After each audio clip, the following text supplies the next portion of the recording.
The June 12, 2012 meeting of the Monroe County Legislature will now come to order. Please call the roll. President Adair, Mr. Ansello, Ms. Andrews, Mr. Antelli, Mr. Barker, Mr. Baroth, Ms. Boyce, Mr. Colby, Mr. Daniele, Mrs. Draw, Mr. Esposito, Mr. Gamble, Mr. Gamina, Mr. Haney, Mr. Hanna, Mr. Holland, Ms. Kaylee, Mr. John Lightfoot, Mr. Willie Lightfoot is excused, Mr. McCann, Mr. Michike, Mr. O'Brien, Mr. Patterson is excused, Dr. Quattro, Mr. Rocco, Mr. Tucciarello, Mrs. Valerio, Mr. Wilcox, Mr. Yolovich, Mr. Ansello, Mr. Colby.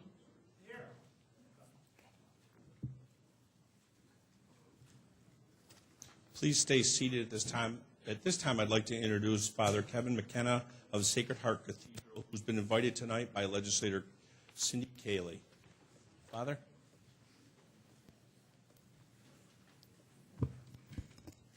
Thank you very much.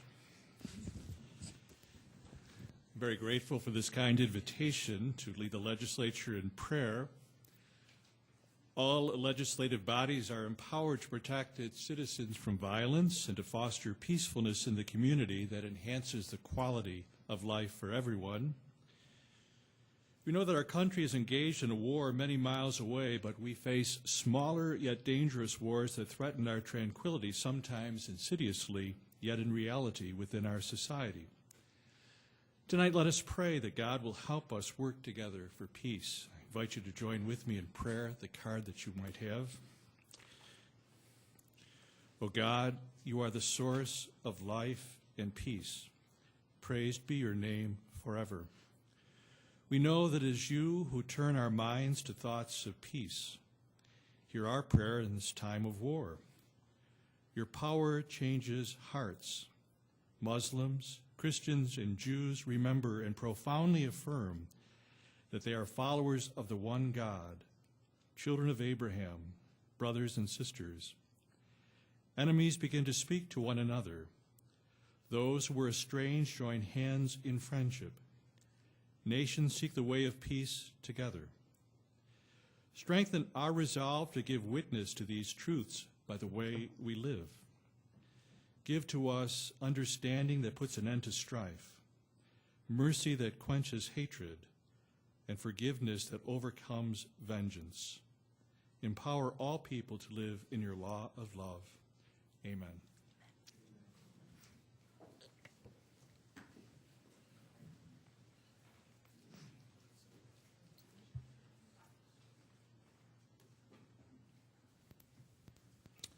Legislator Ted O'Brien will now lead us in the Pledge of Allegiance. Legislator O'Brien. I pledge allegiance to the flag of the United States of America and to the republic for which it stands, one nation, under God, indivisible, with liberty and justice for all. I ask at this time that you continue to please stand without objection. I'll take item number 24 out of regular order. Agenda item number 24 is moved by Mr. Daniele. It is seconded by Mr. O'Brien. Will the clerk please read the resolution of memorial for Mrs. Marion Brown, mother of legislator Debbie Draw?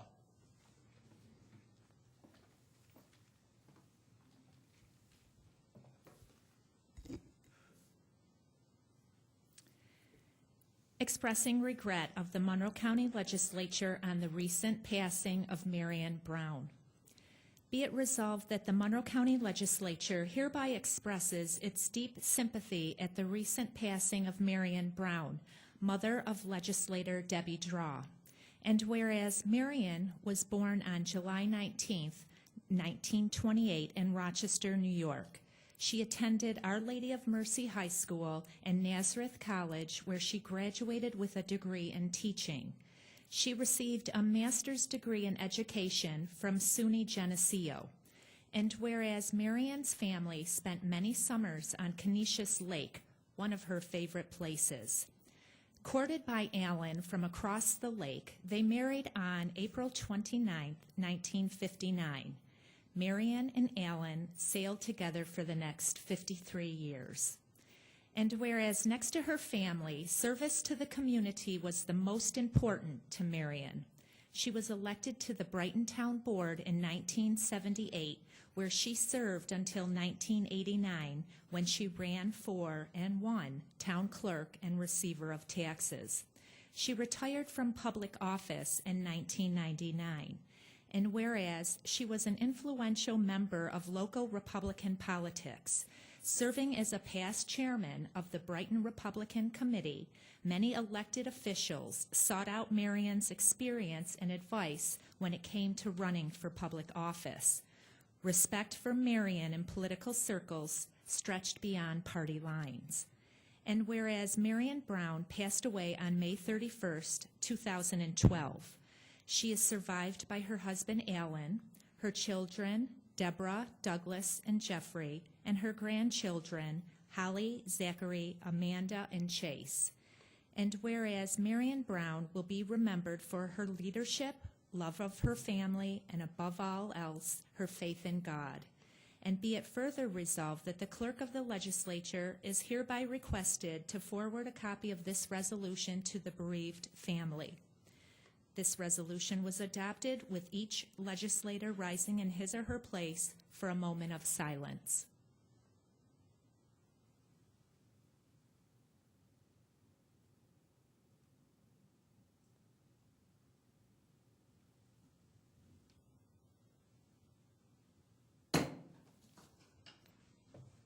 Please be seated.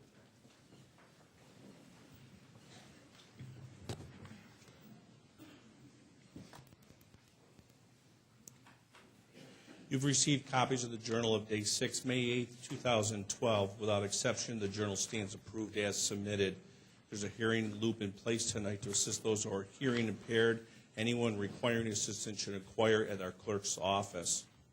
If you have a cellular phone, pager, or other electronic device in your possession, we would request that you silence them for the duration of the meeting, and thank you for your cooperation. Okay, we're going off for a minute.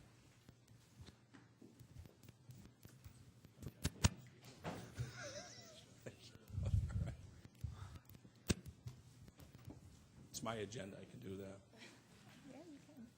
Legislators, the referrals submitted to the legislature for the next committee cycle are in your folder. At this time, it is my pleasure to introduce from the Monroe County Parks Department, the one and only Mark Quinn, who will now introduce us to the plant of the month. Thank you. Good evening. I'm sure this is a plant this month that most of us are familiar with. This is the common petunia. It's one of our favorite annuals. We've brought it into the ledge chambers tonight to make a bit of a show here. It's actually not a particularly good place for these plants. They really like a lot of sunshine, so they'll be leaving to go somewhere out in the parks after tonight. But they're very, very showy. Most people are familiar with planting these. I'll give you a few care instructions on them to make your plantings better. They like to be fertilized fairly regularly, so if you use a liquid fertilizer maybe every other week or so, when you're watering petunias, you want to make sure you water them thoroughly, but then let them get almost dry, just starting to dry out before you water them again. If you keep the roots perpetually wet, it'll cause them problems. From a perspective of blooming, beyond fertilization, the other thing you want to do is once a lot of the older varieties you need to be pinched back. Some of the newer ones, they say you don't pinch them back, and that means take the old flowers off deadheading and actually breaking the new growth off if you want them to get a little bushier. So they actually will bloom better if you take the old blooms off. Don't have to do it, but if you want more blooms, that's good. From a perspective of where they do best, absolutely out in the sunshine. They need at least 5 to 6 hours of sunshine a day. They'll take a little bit of shade, but if you've got a shady location, there's other flowers that would be better. They're very showy. They come in literally hundreds of varieties. There's like 35 different species and several hundred varieties. These are kind of medium-sized ones. You can get some with flowers that are almost twice that size and some that are a little bit smaller. They grow anywhere from 4 inches high, some of the wave varieties, to up to 18 inches high for some of the stockier type plants. Really great plant in the garden. We're planting thousands of them on our flower beds right now. And again, with just a little bit of care, they really put on a really nice show. So that's what we got. Thank you. Thanks. Next month, double petunias, right? Oh, yeah, and they do All come right. in a nice double. We don't have any.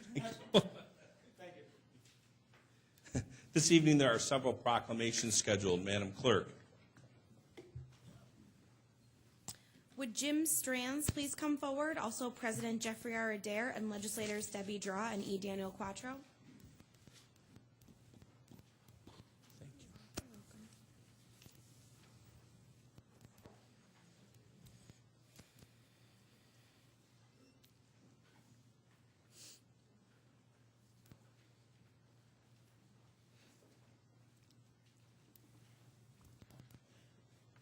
you. Whereas the Scott Firefighter Stair Climb in Seattle, Washington benefits the Leukemia and Lymphoma Society. The mission of the Leukemia and Lymphoma Society is to help patients with blood cancer to live longer, healthier lives. This year, the 21st annual fundraiser was held on March 11, 2012, with 1,550 firefighters finishing the 69-flight stair climb. And whereas, when Jim Strand's family friend passed away from acute myelogenous leukemia in 2009, he knew he had to participate in the Scott Firefighter Stair Climb. After recovering from corrective surgery to treat spinal stenosis, Jim began cardio and strength training to prepare for the climb. He placed third out of 1,550 participants, making the 69-flight stair climb in 30 minutes and 54 seconds, and raised $7,464, $2,000 over his goal. He was honored on April 26th at a surprise dinner in recognition of his impressive completion of the stair climb. And whereas Jim has been a strong advocate for leukemia awareness and hopes to return to the fundraiser next year, he is a role model to the community for his dedication. The Monroe County is proud to be the home of such a dedicated and passionate volunteer. Now, therefore, we, Jeffrey R. Adair, President, E. Daniel Quattro, Legislator District 5, and Debbie Draw, Legislator District 9, on behalf of the entire Monroe County Legislature, do hereby recognize and congratulate Jim Strands for his dedication to the Scott Firefighter Stair Climb. Congratulations.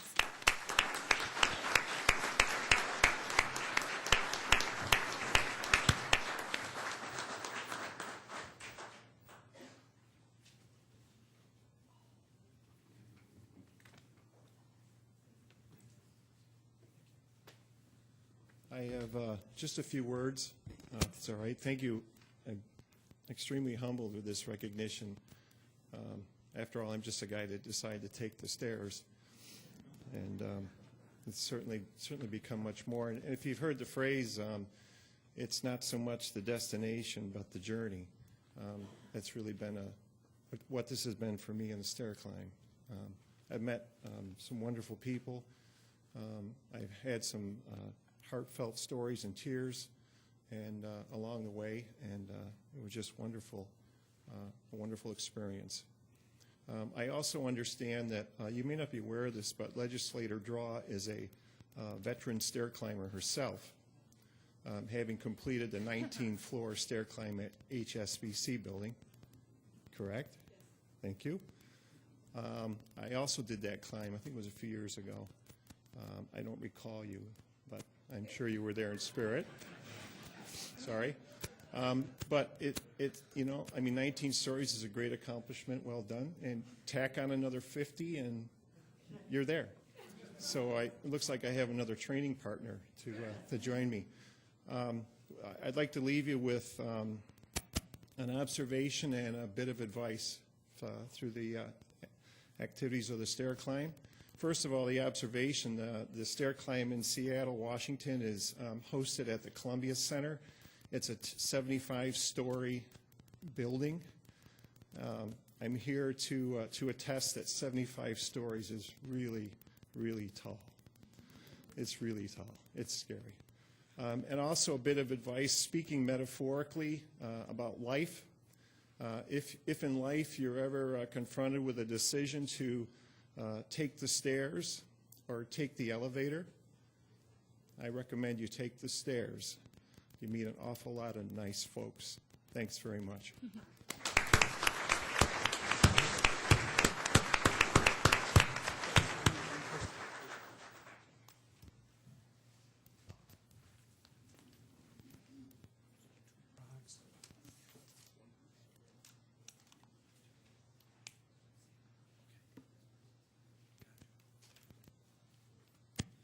Would representatives from Building Mines in Sudan please come forward? Also, President Jeffrey R. Adair and legislators Cynthia Cayley, Ted O'Brien, and Rick Antelli.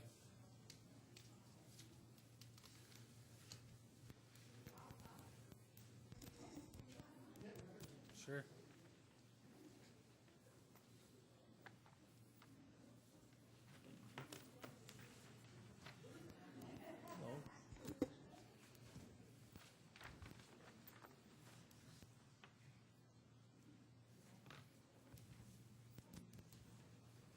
You can line up in the front, too.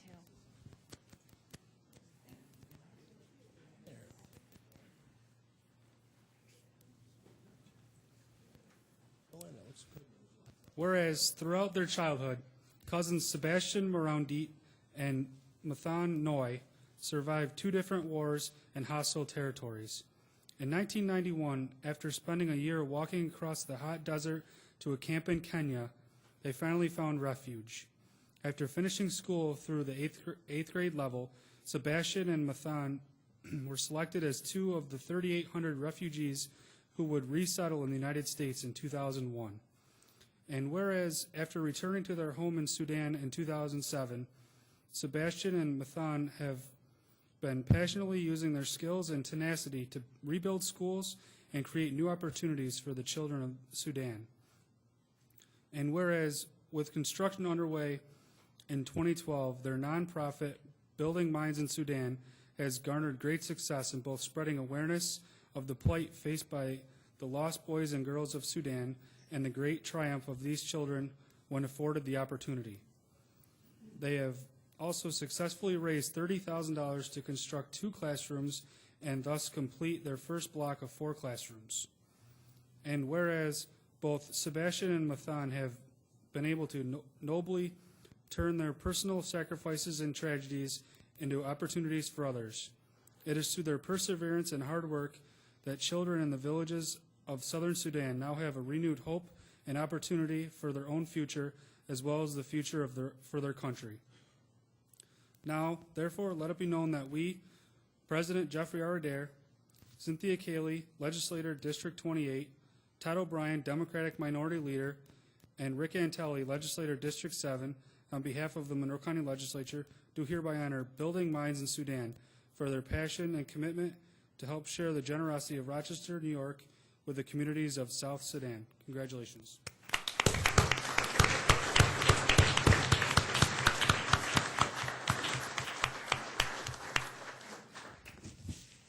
Thank you very much.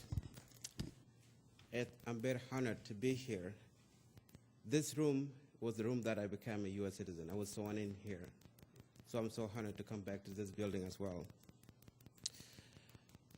As our life was a donations from people across the world to survive in refugee camps, Mathan and I took this opportunity to use it as our time to change life in our village. Sudan is supposed to be the richest country in Africa, but because over 80% do not know how to read and write, it became part of the state in Africa. But if we use our times here in this country with our friends and hard-working team of Building Mines in Sudan, will change life in Southern Sudan and will become the richest country in Africa through education. Thank you.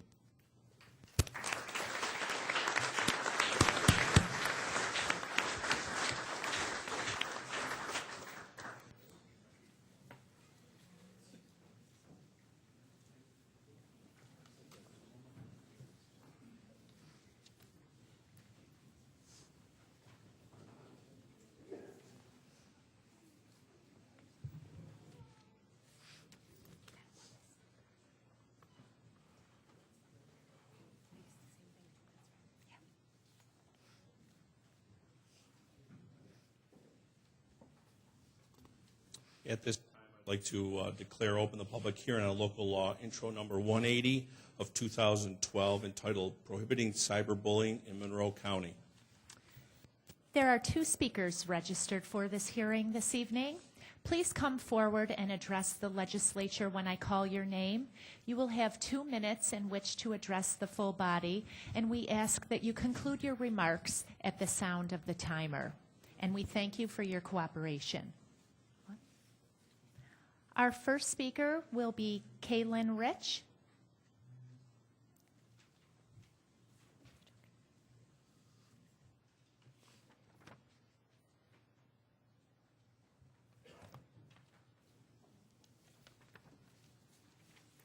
Good evening. My name is Kaylin Rich. I'm the director of the Genesee Valley chapter of the New York Civil Liberties Union, the New York affiliate of the American Civil Liberties Union.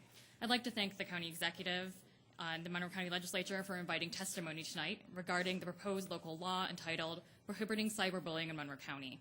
This local law proposes to create the new misdemeanor crime of cyberbullying, which is punishable by up to $1,000 in fines and or up to 1 year of imprisonment. We recognize that in introducing this law, the county is attempting to confront the very serious problem of bullying, particularly in its electronic form. However, this legislation conflicts with existing state law that mandates educational and non-punitive approaches to address bullying and harassment in the school setting. These approaches have been proven to be more effective than aggressive disciplinary action. Furthermore, this legislation also criminalizes First Amendment protected speech, thereby raising constitutional issues that might invite litigation against the county if this legislation is enacted and enforced. For the above reasons, the NYCLU strongly opposes this local law and urges the Monroe County Legislature to reject the proposed legislation. In 2010, New York enacted the Dignity for All Students Act, taking a significant step forward in confronting the issue of bullying. The Dignity Act prohibits harassment and bullying, including by electronic means, but seeks to address this problem through educational preventative strategies. The proposed local law, however, departs from this affirmative, proactive measure mandated by the Dignity Act. By criminalizing acts of bullying, this law would implement a harshly punitive policy that has been widely discredited as ineffective, wasteful, and possibly discriminatory. Just a few weeks ago, we conducted a training in Rochester for school administrators and teachers, providing information and guidance around the Dignity Act, which we support and which deals directly with cyberbullying. It should also be noted that under New York law, conduct that rises to the level of harassment and is communicated through electronic means is already a crime. In fact, in 2001, the aggravated harassment statute of the New York Penal Code was amended to include electronic communications. If enacted, the proposed law would duplicate existing law. This legislation also unconstitutionally limits speech and expression that are protected under the First Amendment and is impermissibly vague, which makes it hard for law enforcement sufficient notice of the type of conduct that is prohibited. It makes it unclear. As a result, this law is likely to compel people to engage in self-censorship out of a fear of violating the law. In conclusion, and in furtherance of the constitutionally protected interests described above, the New York Civil Liberties Union strongly encourages the legislature to oppose the proposed local law prohibiting cyberbullying in Monroe County. Thank you. Our next speaker is David Arias.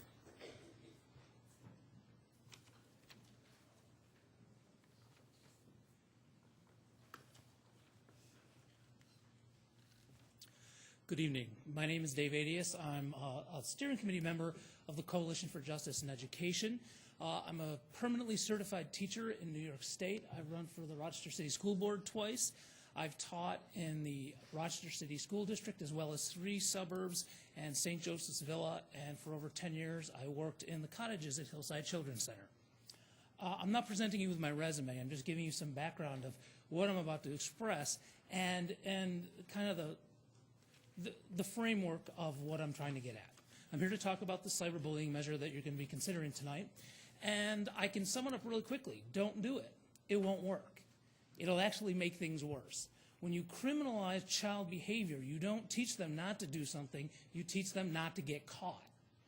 And I'm not just talking about this from my own experience. This is scientific study on how child psychology and brain development works. I know you want to work to stop cyberbullying. We all do. No one is for it. This measure will not work. What we should be doing, you have hundreds of adults and thousands of kids who will work with you to set up a program, a system of restorative justice based around the concept of restitution. Not necessarily meaning money. It means You did something wrong, you hurt someone, now you and others figure out how you're going to fix this. It involves the victim, it involves the person who does the cyberbullying, and it actually works. This will not. You will turn children into criminals. It's not just because I've been in a classroom or I've been in cottages and I know this. It's based on scientific fact. Therapists and doctors will tell you how children's brains develop. This will not work. I know you will vote for this, and you can go out and say, hey, I'm working to stop cyberbullying, but in reality you're not. You're just going to make it worse. And I will volunteer myself, and I will gather the hundreds and thousands of adults and kids to work with you on this if you take advantage of that. Thank you. This concludes the public hearing.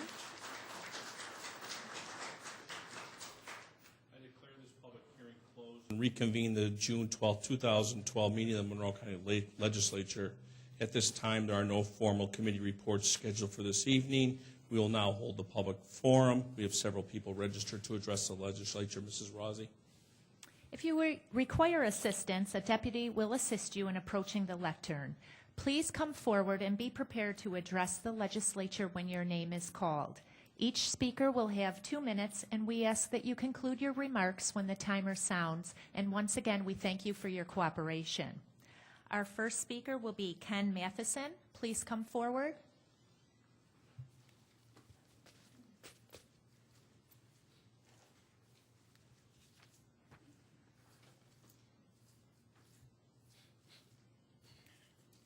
In case you don't remember who I am, when I was here before, I am Ken Matheson. I'm here representing Shooters Committee on Political Education, commonly known as SCOPE. I represent the gun owners of Monroe County, and once again we are here to ask that this legislature introduce legislation to allow those persons licensed by the state of New York to carry concealed firearms in the Monroe County parks. Last time I was here, there was an article in the newspaper not too long afterward about this particular issue. One of the points brought up in the article in the newspaper was that this law has never been enforced. That's not entirely true. It has been enforced. Even if it hadn't been enforced, what's the point of a law that's not going to be enforced? Okay?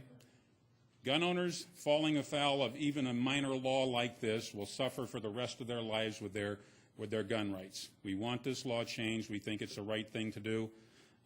For years, we've worked with the Republican majority trying to get this done. Unfortunately, that hasn't happened. We're not getting our phone calls returned from Chairman Reilich. The silence from Executive Brooks' office is deafening. They fear controversy.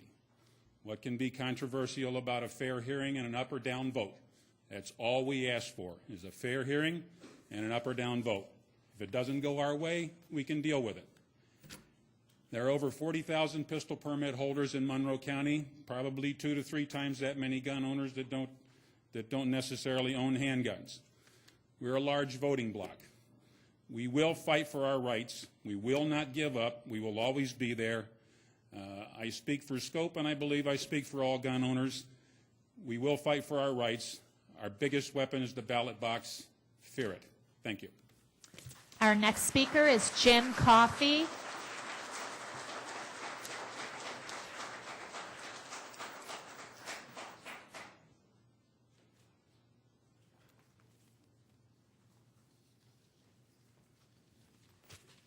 Good evening. I'd like to just start by saying thanks for the opportunity. My name is Jim Coffey. As a way to introduce myself, I'm originally from Rochester, grew up in the 10th Ward. My dad was a shift worker at Kodak for 40 years. Mom was a registered nurse, worked at all the local hospitals. I'm a Vietnam veteran, and I'm here tonight, though, because I'm a professor of communication at Monroe Community College. I've survived the Ren Square planning that we did, but I want you to know that the faculty at the college got very excited about Ren Square because we saw the possibilities of what we could do with that type of a space. But I'm here tonight because of a fear, and the fear was that in December, when our Board of Trustees voted unanimously to have the downtown campus at the Kodak site, a leading Democrat in this body, and I'm a longtime registered Democrat, was quoted as saying that no Democrat will ever vote for this. And my fear then, of course, was that the decision would be made, and it will be coming up this year, I think, that the decision will be made for reasons other than what's best for students. A couple of months ago in the Democrat and Chronicle, I had a speaking out piece published showing the support that we had for the move to Kodak. And 104 of my colleagues at the Damon City campus, and I've been there since 1992 when we moved there as a temporary site, all of them overwhelmingly supporting the potential that we have at Kodak. It's very much for us like what we could have done at Wren Square. My own department, Visual and Performing Arts, we could triple in what we could offer downtown. The potential is tremendous. I just want to ask you to trust us. MCC is in the top 12 community colleges out of 1,200 in the nation, and it's not by accident. We feel that we know what we're doing, and overwhelmingly we support the move to Kodak. So I'm just here tonight to get it back up into the short-term memory. So thank you very much. Our next speaker is Rita Lewis.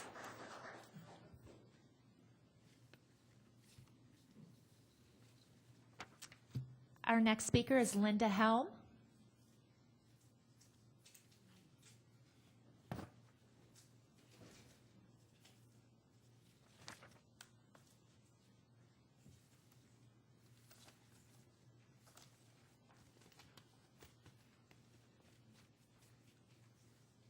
Hello, Linda from the House of Mercy. Just an update on my DSS. I was sanctioned because they said I missed an appointment, which I did not.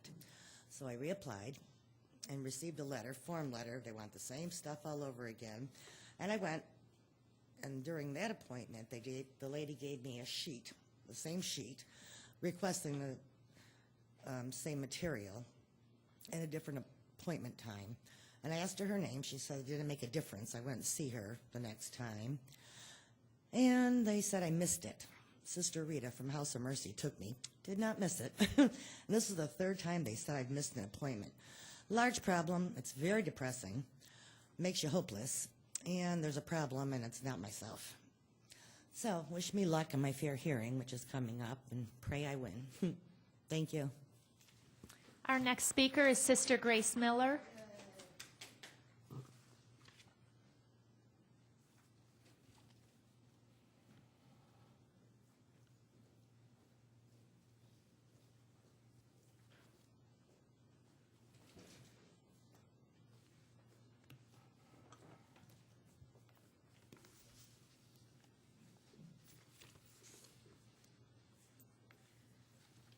Today we held a memorial service in honor of 4 of our homeless people who have died, one after the other. They were homeless that were known to many in our community. Our understanding to date is that one of them was beaten to death on our streets. The service was held at St. Mary's Church downtown and planned by St. Mary's staff, St. Joseph's House of Hospitality, and the House of Mercy. Several died before them. Today we heard another homeless person died last night. At the House of Mercy alone, within the last 2.5 weeks, we have buried about 8 of our people. Over 100 people attended the memorial. Family, friends, homeless, comrades, concerned people in the community from hospitals, mental health units, homeless mobile unit. Kelly Reed came, Julie Allen, Darrell Porter from the city, and so on. They all came and practically filled up the church. They all came because they cared. I'm speaking to you tonight because it is time that all of you would show that you too care. If you came to the service, you would have met the mother, the sister, the brother, the daughter, the uncle, the homeless. You would have witnessed their broken hearts and their tears, and you would have seen others in the church crying along with them. And let me tell you something more. Most of the families of the homeless that we buried live in the suburbs. They live in your district. They're your constituents. And what are you doing about it? Where is your concern? You make the policies that affect their lives. Their loved ones are dying. We're trying to give them dignified Christian burials. But you are refusing us by your policies, your burial policies, to help us bury our homeless, our poor, with dignified Christian burials. It's your policies that are holding us back from doing it. And yet, many of the homeless have families in the suburbs. You're protecting Maggie Brooks, who is the one who made the policy to take money away from the burials for the poor and force them to be cremated. And let me tell you that most of them were cremated because we didn't have the money.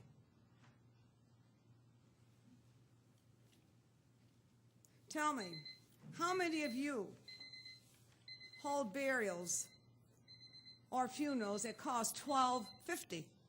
Because that's what the poor are getting, $12.50 for a funeral. And then the poor are being forced to cremate their loved ones when they don't want to. It goes against their beliefs, their religion, and you're saying $12.50 is all you're getting. And how many of you have funerals that cost $12.50? And you have a choice between cremation and a burial. And you're forcing our people, our poor, not to have any choices, and it's not fair. We're doing your job. We're asking you for help, and we're not getting the help that we need. Because when we call the county and ask for money to bury our poor because that's what they want, we get, no, we don't have enough money. And it's not fair. And you know it's not fair. And we're asking you to go to Maggie Brooks and tell her that we need more money to bury our poor. You have to help us do our job. We're doing your job. It's your responsibility to take care of the poor in the city and the county. We're willing to do it, but we need your help to do it. And it's not fair that you put the burden on our poor. Summarize. Yes, I'm going to tell you one more thing. We saw a video Sunday night of the one who was killed, the homeless person who was killed on our street. And I was terribly saddened when I heard him say in the video that he went to welfare to get some help, and he couldn't get it, and he left. Sometime later, he wanted to change his lifestyle. He needed help to get started. He went back to the welfare office, and he was refused again, and he stopped going. And many a times when they're refused, it's for ridiculous reasons. And don't put the blame on him for not following through because he tried. There's something wrong with our welfare system that won't allow our poor to lift themselves up because of your welfare policy that say, no, you must stay down because we're not going to help you lift yourselves up. And that's all we're asking for, is that you help our poor to lift themselves up, and you can do it with your welfare policies. You can go to Maggie Brooks and tell her to help the poor. You can do it if you want to. And if you don't want to, then you're forcing our poor to remain poor and oppressed. Sister Grace. Thank you. And there's one more thing. Thank you. The little boy back there, Laurent, raise your hand. He came from a troubled home, and we're taking care of him. And we had to fight with the CPS workers to help him. And today, finally, his teacher said he was very good in school today. Give him a hand. Thank you. Our next speaker is Brian Venton.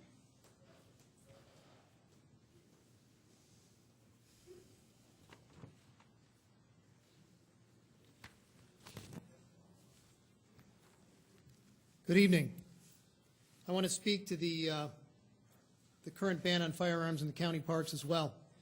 I'm a SCOPE member. I'm a business owner.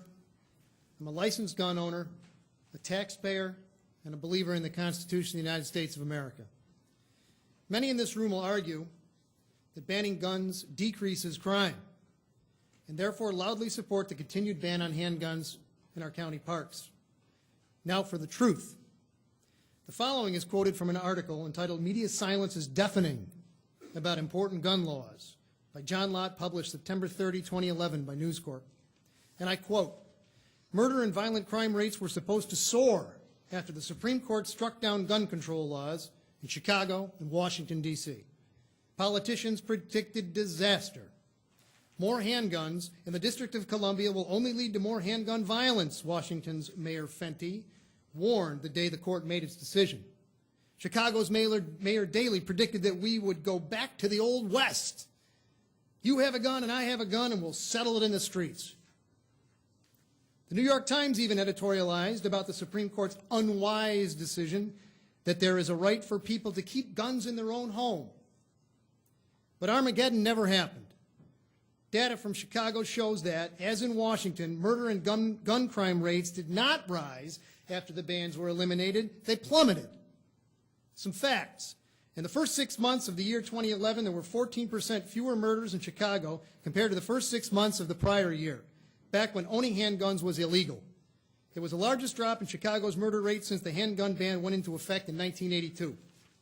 Similarly, in the year after the 2008 Heller decision, the murder rate fell 2.5 times faster in Washington than in the rest of the country. It also fell more than 3 times as fast as in other cities that are close to Washington's size, and murders in Washington have continued to fall. If you compare the first 6 months of 2011 to the first 6 months of 2008, the same time immediately preceding the Supreme Court's decision, murders have fallen by 34%. Since the Supreme Court's ruling striking down the gun laws in Washington and Chicago as of 2011, robberies with guns fell by 25%, and assaults with guns fell by 37%. And I'll conclude. I buried my father last Thursday morning. He was a Korean War veteran. He and his generation put their lives on the line to preserve our precious freedoms. He and those like him are disgusted with the speed with which we American citizens are being stripped of our liberties. Politicians are temporary holders of the public trust. Your job is to uphold citizens' rights as set forth in the U.S. Constitution. I implore this legislature to stop pretending to be modern-day framers. Do your sworn duty and support the original framers' clearly stated right to bear arms. Thank you.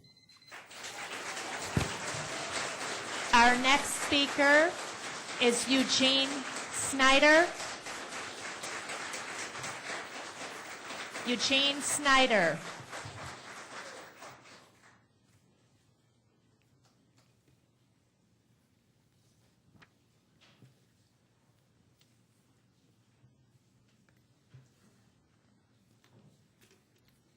Hello, legislatures. I was asked to be here tonight in support of the SCOPE and NRA-backed legislation to be considered for carrying in Monroe County parks. And I did not prepare any type of material to speak, and I would just like to have you support our rights as United States citizens to be able to protect ourselves from deadly harm in all public areas, not just ones chosen by you. And that's really all that I got to say. Thank you. Our next speaker is Dave Banis, or Bonis. Bonus.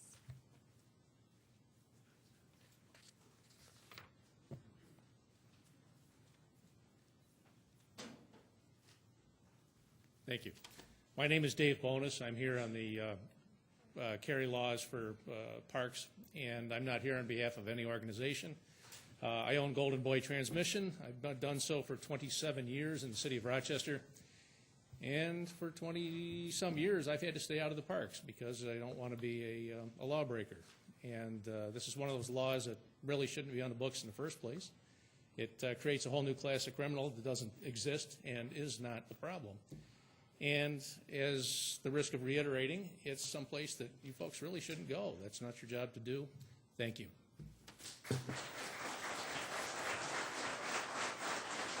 Our next speaker is Mark Herrick.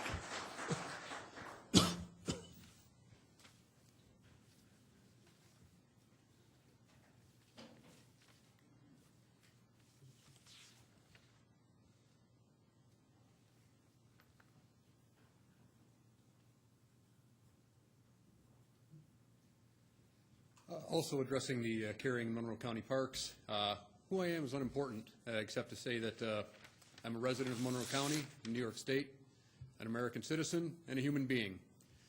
The only reason that those things are important is because we have a hierarchy of rights, all right? We have natural rights, God-given rights, inalienable rights. And among those, chief among those, is the right to defend ourselves and each other and our loved ones. Below that, we have the U.S. Constitution, which guarantees those same rights, and additionally, specifically, the right to keep and bear arms. Below that, we have the New York State Constitution, which guarantees those same rights. And they are rights in New York, not privileges, though they are regulated pretty heavily. The idea that Monroe County, way down here on that ladder, would have the hubris to try and take those rights away, conferred by all those layers above them, is ridiculous, coming from a body of people who are supposed to be serving the public, right? Not denying them of the right. Now, I have an absolutely riveting story of a time when, in the defense of 2 young girls, I had to draw a firearm in a Monroe County park, but I've gone over it in my head, and I can't tell it in less than 7 minutes. So you'll be spared. But it did happen, and at the time, if it was in fact a law, I was unaware of it.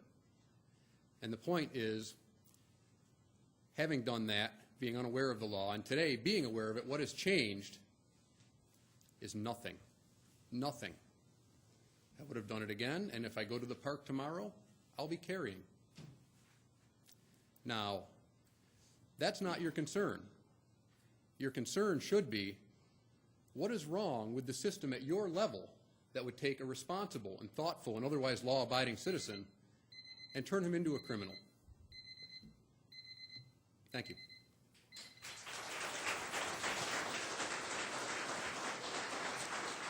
Our next speaker is Daryl Justin Brundage.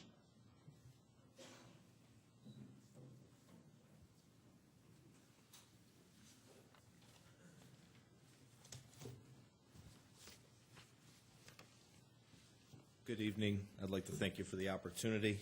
I'm also here speaking about the ability to carry in Monroe County parks, and I believe I'll lend my comments to more pragmatic matters.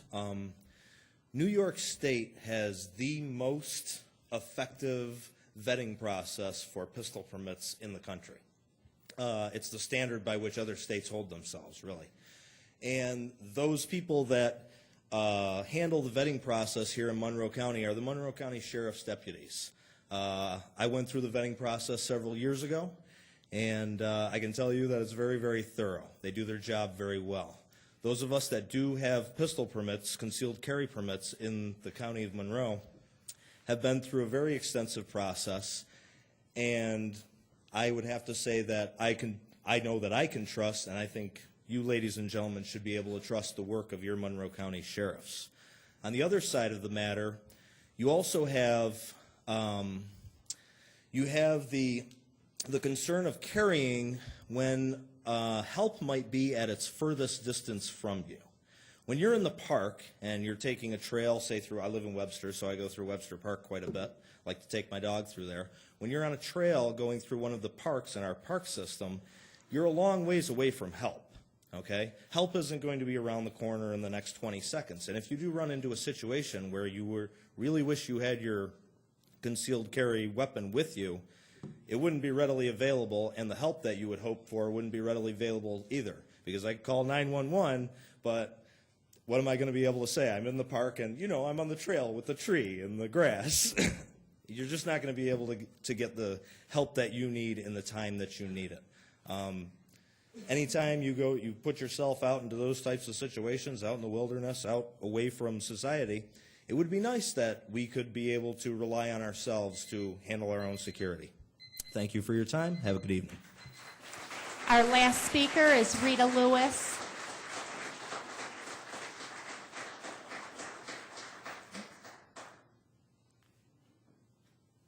This concludes the public forum. I just called you.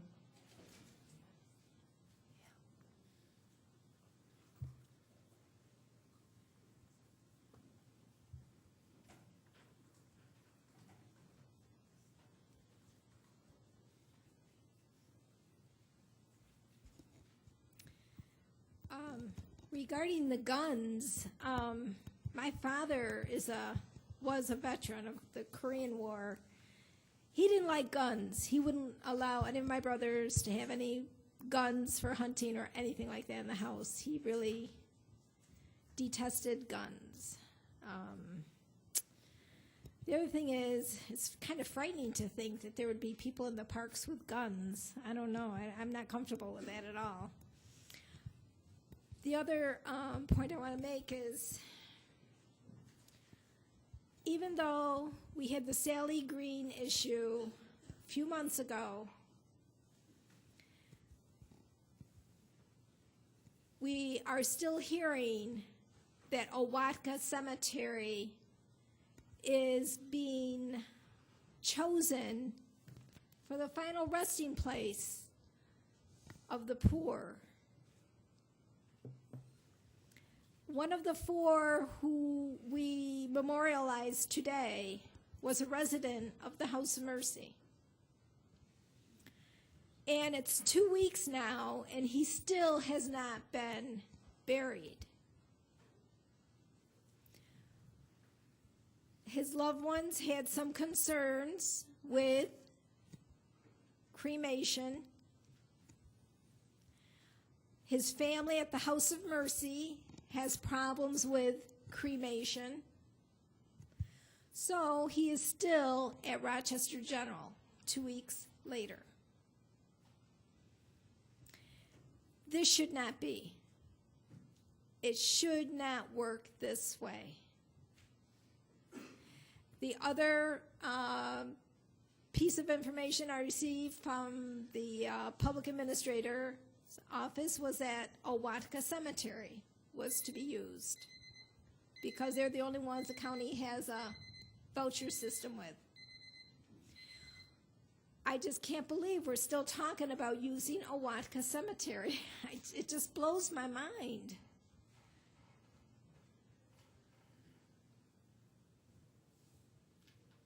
The system needs to change. You need to change it. You need to stop using Owatka Cemetery.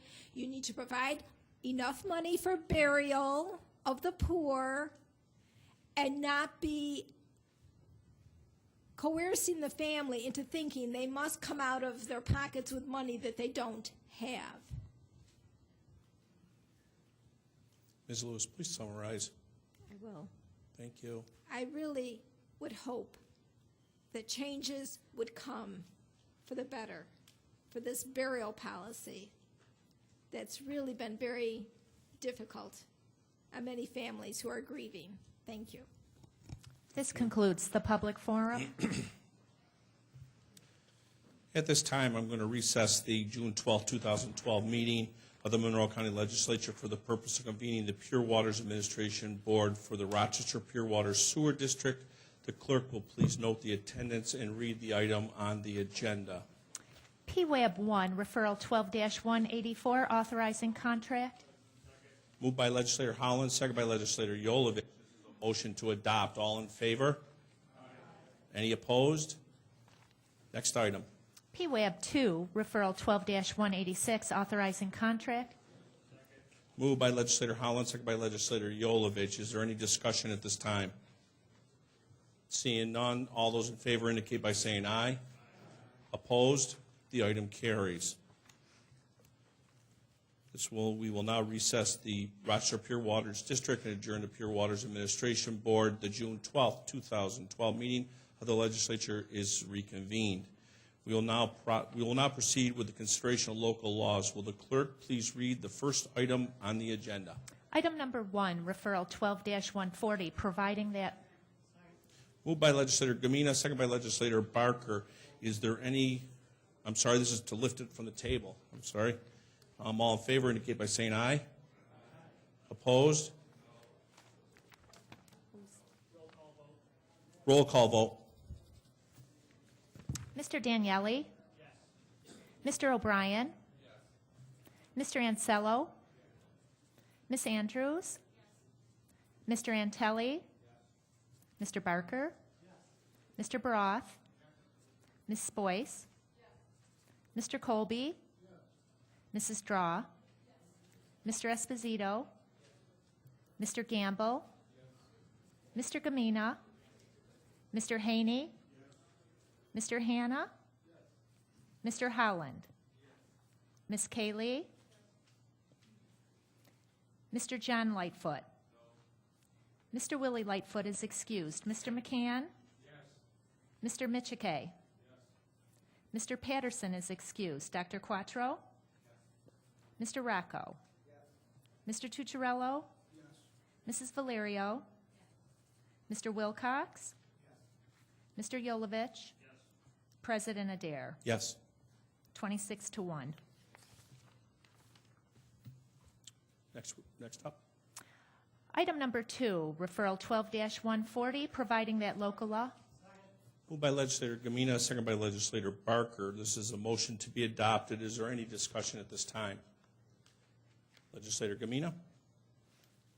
Mr. President, I rise as the co-sponsor of this referral along with Legislator Mike Barker. We are both proud educators and have dedicated our professional careers to improving the quality of the lives of our students. This is a law that is needed to protect our county's young people. Bullying has been an ever-present issue in our school and our community, and it is important for legislation to keep up with the developing technology as kids have new means to bully. In a national study, 20% of our young people stated that they had been a victim of repeated cyberbullying, and in a study by Dr. Sam McQuaid of RIT, it was found that nearly 40% of our 10th through 12th graders in Monroe County were cyberbullied. This law creates boundaries for our minors and makes them responsible for their actions. It defines cyberbullying as a repetitive offense with the intent to harass, annoy, threaten, or place another in fear of personal injury, or threatening abusive behavior by means of the internet, through a computer network, or via a cell or smartphone. One of the most common questions that Legislator Barker and I have had deals with concerns about the enforceability of this law. Will it be too difficult to prove who electronically sent the harassing statements without the admission of guilt or an eyewitness? The law calls for actions to be taken if there are multiple offenses forming a pattern.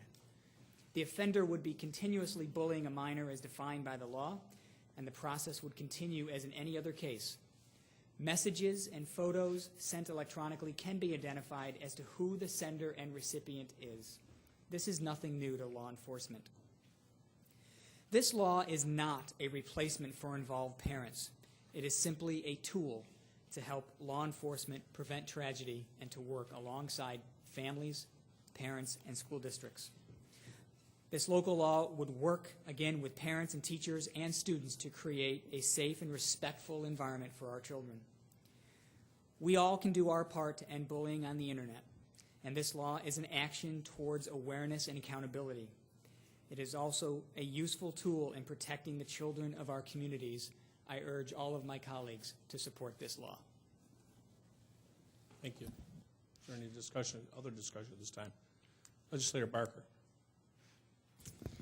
Thank you, Mr. President. I rise as a 24-year middle school teacher, kind of the ground zero of bullying in many cases. And with all of the education that we attempt to do to stop bullying, the technological revolution is far ahead of us at this point. And no matter how much education we do, it's not going to reach every one of our students. And there needs to be some kind of teeth for administrators and for law enforcement to help stop this type of behavior that has become epidemic throughout Monroe County and, frankly, throughout the country. And so I rise in support of this as well. The end all of this is to stop the repetitive, abusive behavior that is going on in our schools. This is not for the one type case. This is for the chronic case where the students have been talked to. This is to help protect the victims. I will tell you, the perpetrators know their rights when they go in there. They know what they can get away with because it's not against the law. This will help, again, this is a tool for administrators and for the police, for law enforcement, to help protect the kids that at this point aren't being protected. So I encourage all of my colleagues to vote in favor of this. 3 weeks ago, I was privileged enough to speak at the suicide prevention walk at Perrington Park. And the people there were ecstatic at County Executive Brooks' program and at the idea that this law would be passed here and that Monroe County would be a leader in helping to stop cyberbullying. So once again, I urge my colleagues to pass this legislation. Help us protect kids. Thank you. Is there any other discussion at this time? Legislator Andrews.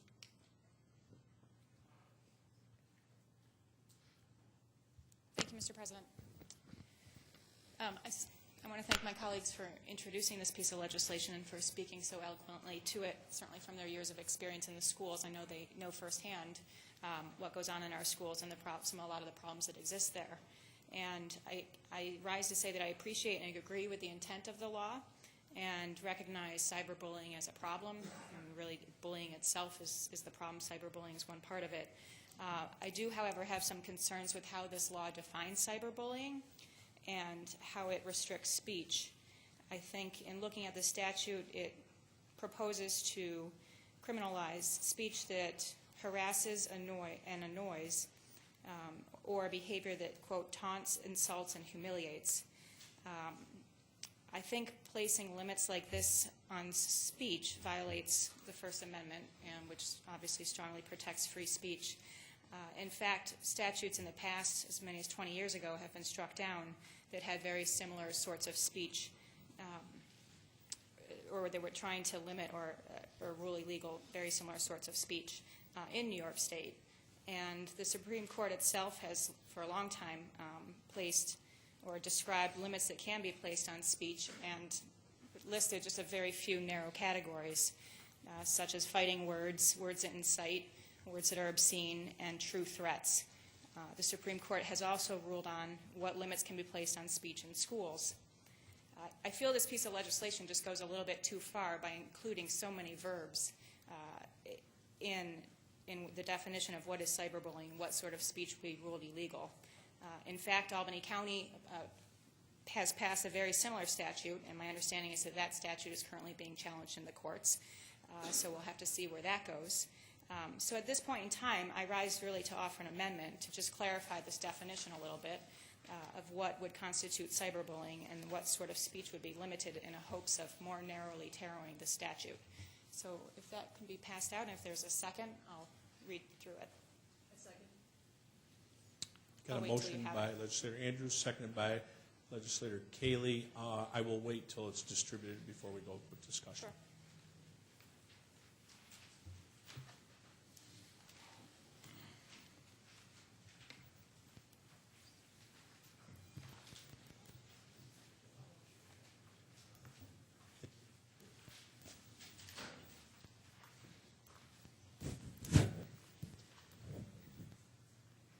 As you have it before you, this amendment would just slightly alter the definition under Section 1C of the proposed piece of legislation to strike a few words from it.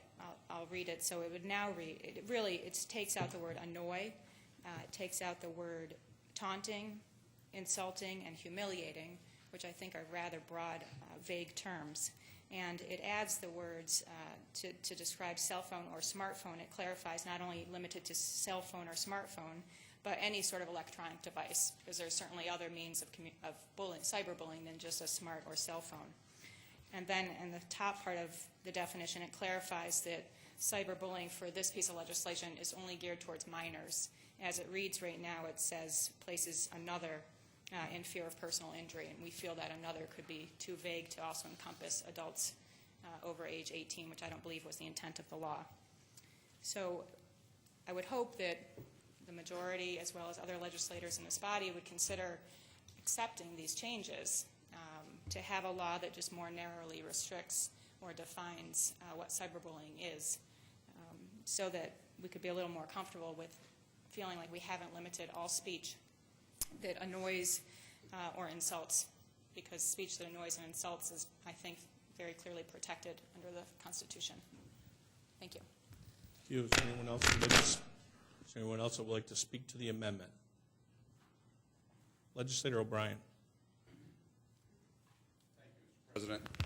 And just to clarify, and I think Legislator Andrews said it very well, but the attempt, of course, is only to make the introductory stronger and, in our view, more palatable to the extent that there might potentially be court challenges. And particularly, one of the speakers at Public Forum at one of our meetings focused on the word annoy, and I think it is, a very broad word, and it's not clear whether or not, does the person who receiving a message annoyed, was the intent to annoy? I just think that by fine-tuning a little bit with some technical tweaking, we can have a stronger referral, and I would encourage my colleagues on both sides of the aisle to embrace this amendment and really make, because I think working together on this in this fashion, we make a stronger and better law. And I do think that it is better to clarify now with all kinds of different devices beyond what are technically smartphones with tablets and Nooks and all kinds of other things, or other electronic device. Again, the attempt here is to make it a better, stronger, smarter, clearer law. And I hope that it will be accepted in that spirit. Thank you. Thank you. Legislator Gamina. Thank you, Mr. President. As I look at this amendment, in a few seconds I'm actually going to ask Attorney Taylor to chime in, but I look at the three words that have been eliminated at the bottom half of the amendment: taunting, insulting, and humiliating. For 23 years, I have been in education, and for those 23 years, every year, there's an example of bullying that I'm involved with one of my kids.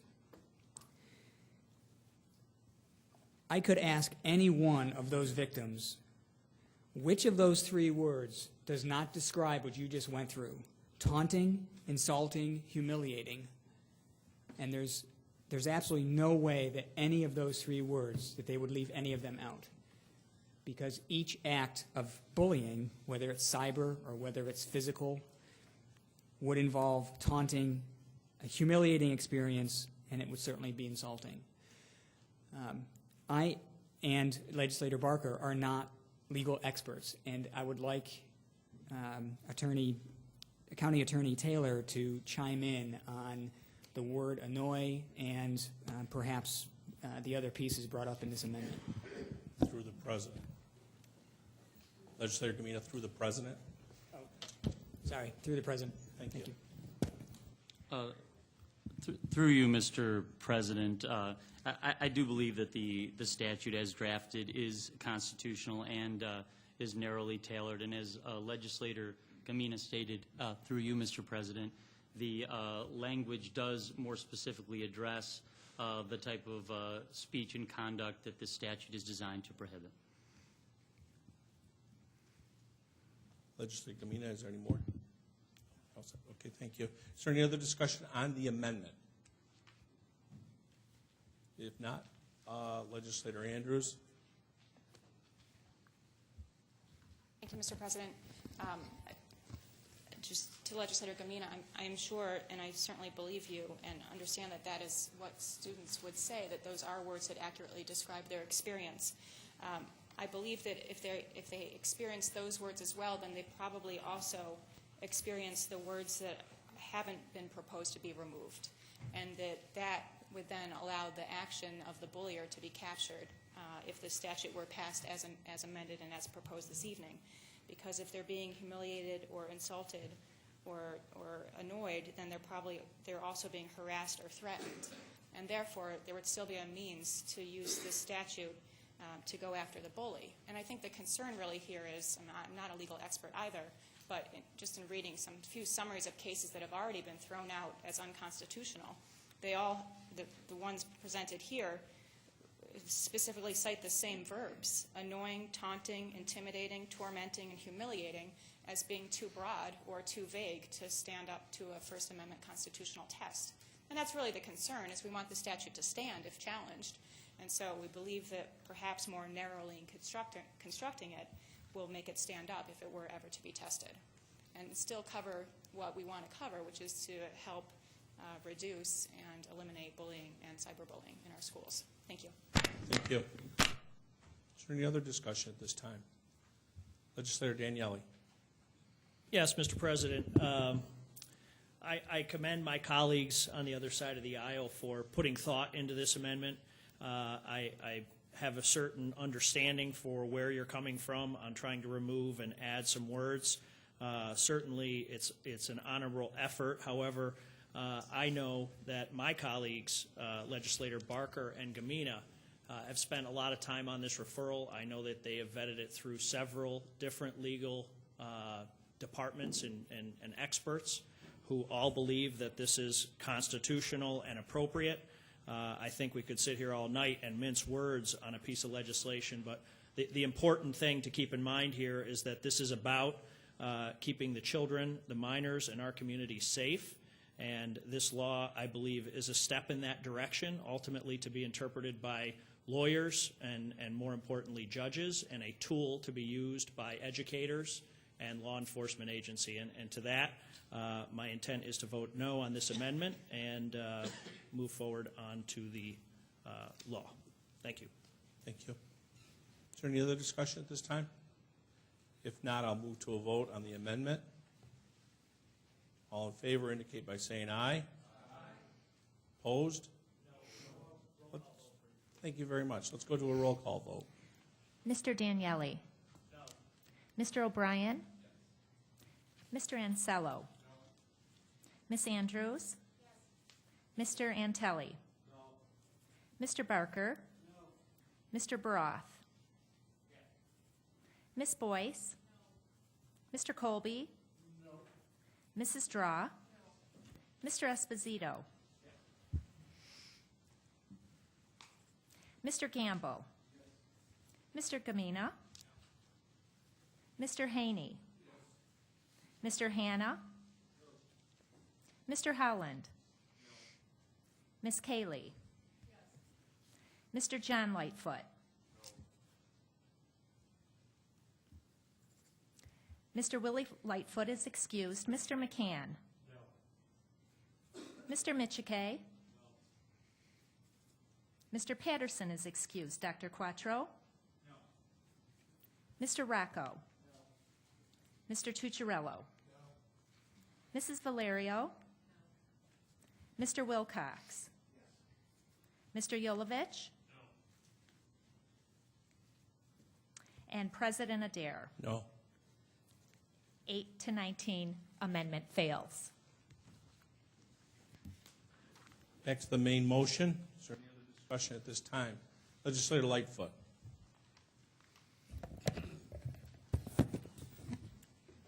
Thank you, Mr. Chairman. I've been waiting. Mr. Chairman, through you, Mr. President, to my colleagues on the other side of the aisle, I'm 40 years old. I was bullied when I was a kid, okay, a lot of my life, and it was a tragedy on, and it went on later on to adulthood. So let me speak to some of what some of the cyber law is talking about. I did some research quickly, and what I pulled was from some authors that did a study. It's called The Impact of Cyberbullying on Substance Abuse and Mental Health. It's a multi-ethnic sample, and you can see it published in the Maternal and Child Health Journal in 2011. And it was a study examining the relationship between cyberbullying and mental health problems among multi-ethnic groups. 56% of the victims of cyberbullying in the last year reported feeling badly about themselves as a result of cyberbullying. And so we know that, the legislation that's being proposed is very important because these things have a negative effect on our community. But the report says that a multifaceted approach is needed to reduce and prevent cyberbullying. So that includes schools, families, and community programs that strengthen positive relationships. Mr. Chairman, if I can continue on, I will not take a long time. But I do have a couple of more to help build the argument. From Ms. Harper, who wrote Cyberbullying Law Now in Effect. You'll find that in the St. Joseph News Press. A New York State law places schools in the middle between students and computers on how to handle the online activities of their students while on campus. The statute requires schools to put the terms of cyberbullying and electronic communications into the anti-bullying policies, which have been required since 2007. Mr. Chairman and my colleagues, I think that the young lady from the advocacy group says that there are some new policies in our schools that will be coming down the line from New York State. So, Mr. Chairman, on the other side of that, I also have some information. Yes, sir. So another article, protecting children from cyberbullying should be a criminal offense. That is from the Ancaster News in Canada. And the Canadian Teachers of Federal Association, it's about 220,000 teachers, a recent decision to call on the federal government to take a tough stand on cyberbullying. It has clearly become a real public health threat. So we know that the cyberbullying problem is growing in our communities. There's no doubt about that. In this particular article, it refers to the Hamilton Police Service and the Hamilton-Wentworth School District having strong policies on cyberbullying. So they are working hand in hand in that type of law. Now, my last one, and I'll summarize, sir, is Mr. Wimmer called Safe Schools law called problematic. It's a Human Rights Commission said act, and it's saying that it's discriminatory. This is the Observer, and this was in 2005. According to the report, Ontario school disciplinary policies are problematic and appear to be disproportionately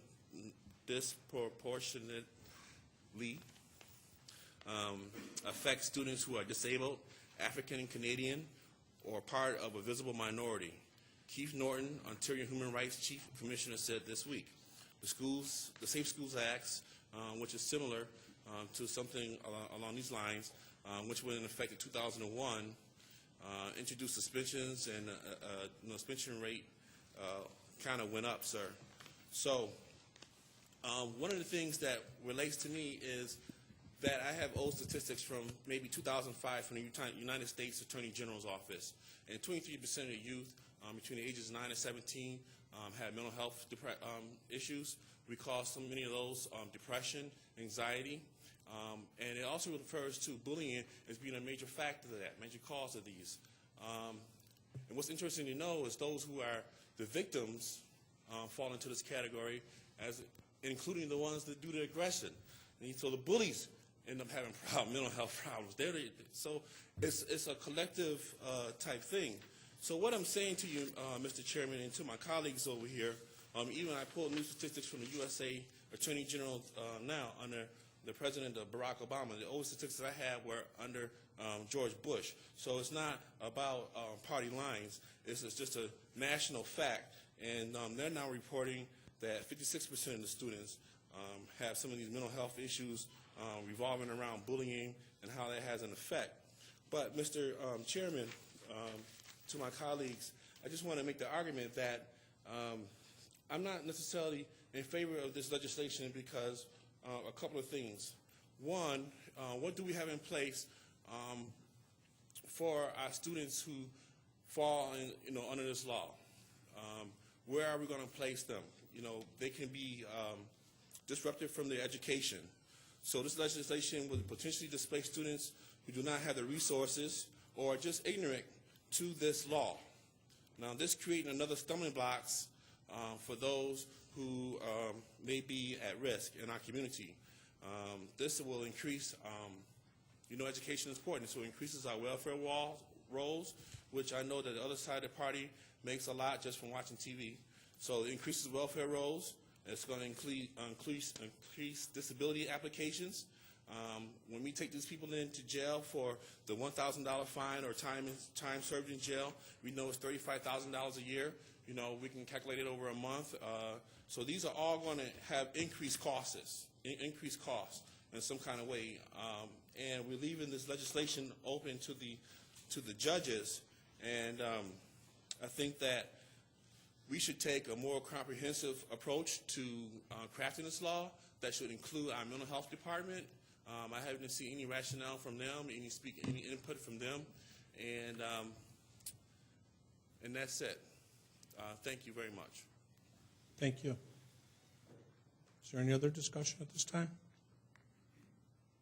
Legislator Baroth.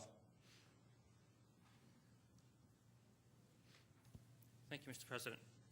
I'd just like to take a moment of the body's time to express my appreciation for the intent behind this bill and my agreement that one of our major concerns has to be with our children. I do agree with that. I have two of my own, and I'm fundamentally attracted to this for that reason, there's no other. But if it's for our children that we would be willing to challenge and change our system of laws, even if we can parse it later, and even if it will be interpreted by judges and lawyers later, even if that's the case, if the aim is to protecting our children, as Legislator Barker said, he said, quote, to help protect the kids, and Legislator Gamina stated that this is to help serve as a tool to protect our children. If that's the case, then I would actually like to put forth a very modest amendment that changes literally one word. And should I wait, or can I just... Let's get it passed out. Fair enough.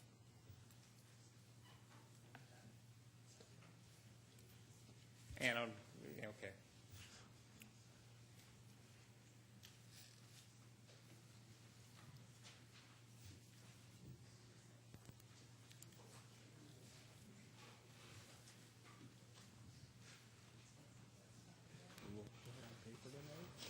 If I could have a second. Very good. I have Legislator Baroth has made the motion. It's been seconded by Legislator O'Brien. I am letting everybody read this for a moment, and I will move to discussion. I'll point out the only change is line 1. That's it. Okay.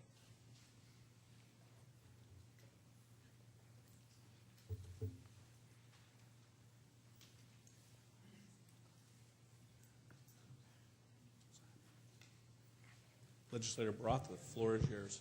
Thank you. The one word I changed was another to a minor, as if this is to protect our children, the victims, from speech, behavior, and bullying that's repetitive over time. It should, in fact, be very crystal clear throughout. At the end of this document, it does, in fact, refer to minors again. But in this first line, when you first read through this, anyone, as it reads now, could feel threatened, and therefore we could be putting 13-year-olds in jail for threatening 50-year-olds. We could put 13-year-olds in jail for behaving in a repetitive fashion to someone's mother and saying, I don't like you, you don't look good. And that could be considered cyberbullying under this statute as written. I would just suggest humbly that this is one minor change that would make a major difference to me in terms of how I feel about this. And I don't think it changes the intent in any way of the authors. In fact, I think it underlies and affirms the intent of the authors. And I would hope that this is considered a friendly amendment, although I realize we'll vote on this, but I would hope that this is considered in the sense it's meant, which is to make this a more true and accurate reflection of what the authors intended to occur. And with that, I'll sit down and hope that this is taken in the spirit intended, which is seriously meant to be good for all our children, not just a way of parsing words or mincing or changing things just to change things. I really hope it's taken in that fashion. And thank you. I'm sorry I'm being emotional, but this really is important to, I think, all of us. And we all have, well, most of us have children, and it's important we get this right. Thank you. Thank you. Is there any other discussion at this time on the amendment? Legislator Gamina. Thank you, Mr. President. Through you, I'd like to ask County Attorney Taylor to give us his opinion. Through you, Mr. President.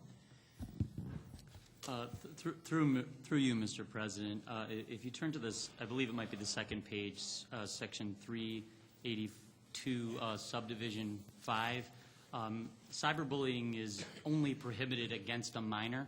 So the limitation that this amendment seeks to achieve is built in to the law, and to place the definition, or rather the minor language in both places could be viewed as redundant, in the sense that I believe that the purpose that the legislator seeks to achieve is already built into the law.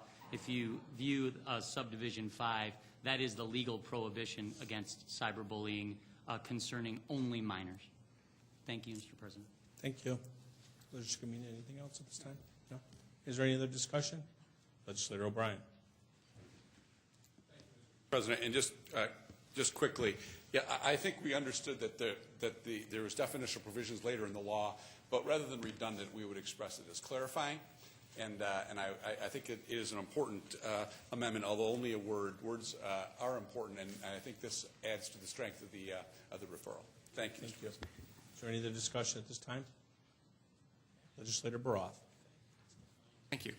Through you, Mr. President, to the administration and particularly the county attorney, am I correct to assume that redundancy does not undermine the validity of the law? Would that be correct to make that assumption? Through you, Mr. President, that is correct. In viewing this, the best way that I would look at a criminal law is what will be the jury instruction that would be read. And the way that a jury instruction would be read was it would say it shall be unlawful for a person to engage in cyberbullying against a minor in Monroe County, and then it would proceed to define those two terms. So certainly your statement is 100% correct, but that's certainly a way to look at the way it is drafted, that it'll be the prohibition first followed by the definitions. Thank you. Then through the President, actually two of my colleagues, then I would suggest that in most cases this law would never make it to a jury at all if it goes well, and that we should be very concerned about how those who might read first paragraphs of any description of a piece of legislation would interpret that without the thought that someday we'll have a judge to explain what it means to a criminal defendant. Rather, would like to avoid that in the first place, I would suggest. And if it's only a question of redundancy, I think in this particular case, redundancy is a good thing. It will prevent those who might consider violating these terms from doing so in the first place because they'll clearly understand the intent, as opposed to waiting to get jury instructions, would be my interpretation of that. I would urge you to consider supporting this, and I would ask through the President to the authors to hopefully respond positively to this. Thank you. Thank you. Is there any other discussion at this time? Legislator Lightfoot. Chairman, I have a question, if I may, to the maker, author of the legislation. I'm not 100% sure if this is the right time, but I'll ask it, and you'll tell me no if it's not. I will do that. Were there any other departments included in crafting your legislation? Most specifically, was the mental health department included, and were they taken into consideration, or what their thoughts were, or? Legislator Lightfoot. Okay. We need to address it through the President. Thank you, Mr. And Chairman. Since we're discussing the amendment at this time, We're still in the amendment? Is this relevant to the amendment, or do you want to go back to the main motion and ask that question? No, I'm not. I don't want to be in the amendment. Sorry. Okay. Thank you. All righty. Very good. You can bring it up when we get to the main motion again. Okay. Is there any other discussion at this time? Seeing none, I'll move to a roll call vote. Mr. Daniele? No. Mr. O'Brien? Yes. Mr. Ansello? No. Ms. Andrews? Yes. Mr. Antelli? No. Mr. Barker? No. Mr. Baroth? Yes. Ms. Boyce? No. Mr. Colby? No. Mrs. Draw? No. Mr. Esposito? Yes. Mr. Gamble? Yes. Mr. Gamina? Mr. Haney? Yes. Mr. Hanna? No. Mr. Howland? No. Ms. Cayley? No. Mr. John Lightfoot? No. Mr. Willie Lightfoot is excused. Mr. McCann? No. Mr. Michike? No. Mr. Patterson is excused. Dr. Quattro? No. Mr. Racco? No. Mr. Tucciarello? No. Mrs. Valerio? Mr. Wilcox? Yes. Mr. Yolovich? No. President Adair? No. 8 to 19, amendment fails. Back to the main motion. Is there any discussion? Any discussion? Legislator Lightfoot. Thank you, Mr. Chairman. So I will ask the question once again, Mr. Maker. Was the Department of Mental Health, Monroe County Department of Mental Health, did they have any input in this legislation? Through you, Mr. Chairman. Through me. Legislator Gamina. Through you, Mr. President.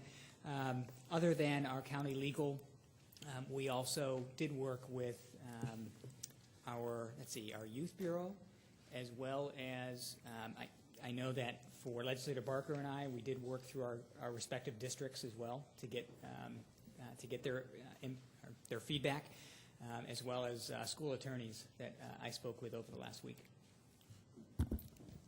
Thank you. Mr. Chairman, so I think I heard I did not hear the Sheriff Department or through you, Mr. Chairman, being mentioned in that, and that's, if I'm not accurate, then just let me know. So I guess one of the last questions I had was, how was the, through you, Mr. Chairman, how was the $1,000 fine concluded or determined, Mr. Chairman, through you? Legislator Lightfoot, Yes, can sir. you clarify who the question is going to? Yes, it's going to go to the author of the legislation. Very good. Legislator Gamina. Thank you, Mr. President. The $1,000 fine was modeled on language that was found in other statutes there are 2 other counties in New York State, as well as other states or counties across the country. And through you, Mr. President, if our county attorney has other pieces to add to that, I would welcome that. Through you, Mr. President, I would just echo your comments that the legislation was viewed in the several other counties that have passed this legislation. $1,000 seemed to be a reasonable top value, understanding that an appropriate court could use a lesser amount depending on the circumstances. Thank you, Mr. Chairman. All set? Yes, sir. Okay. Is there any other discussion at this time? Legislator Esposito.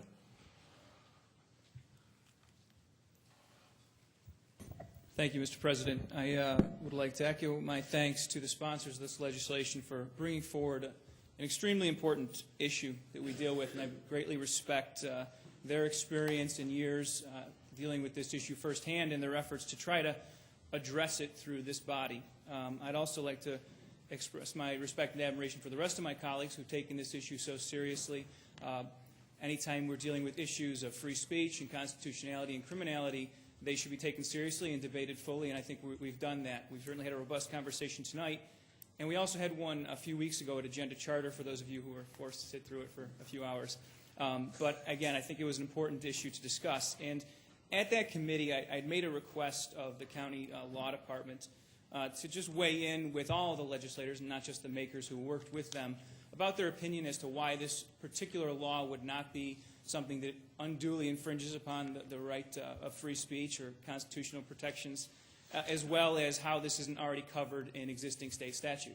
And I'd like to thank the law department for providing that this afternoon, where they state why they don't believe it doesn't violate the First Amendment of the Constitution, and also why the aggravated harassment in the second-degree penal law in New York State does not apply here.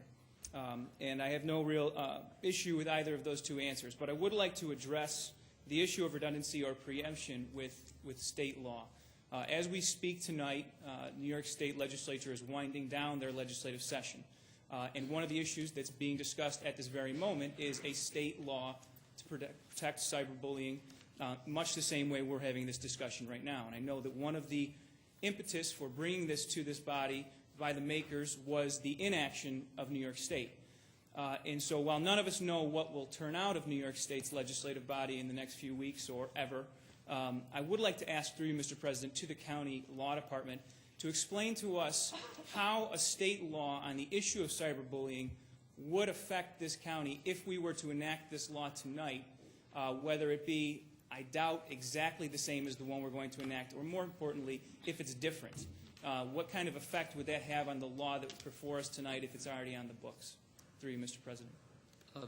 Through you, Mr. President, if you view Section 8 of the law, it deals with the reverse preemption situation that Legislator Esposito poses, and that's a situation that's occurred in the past concerning the texting while driving ban.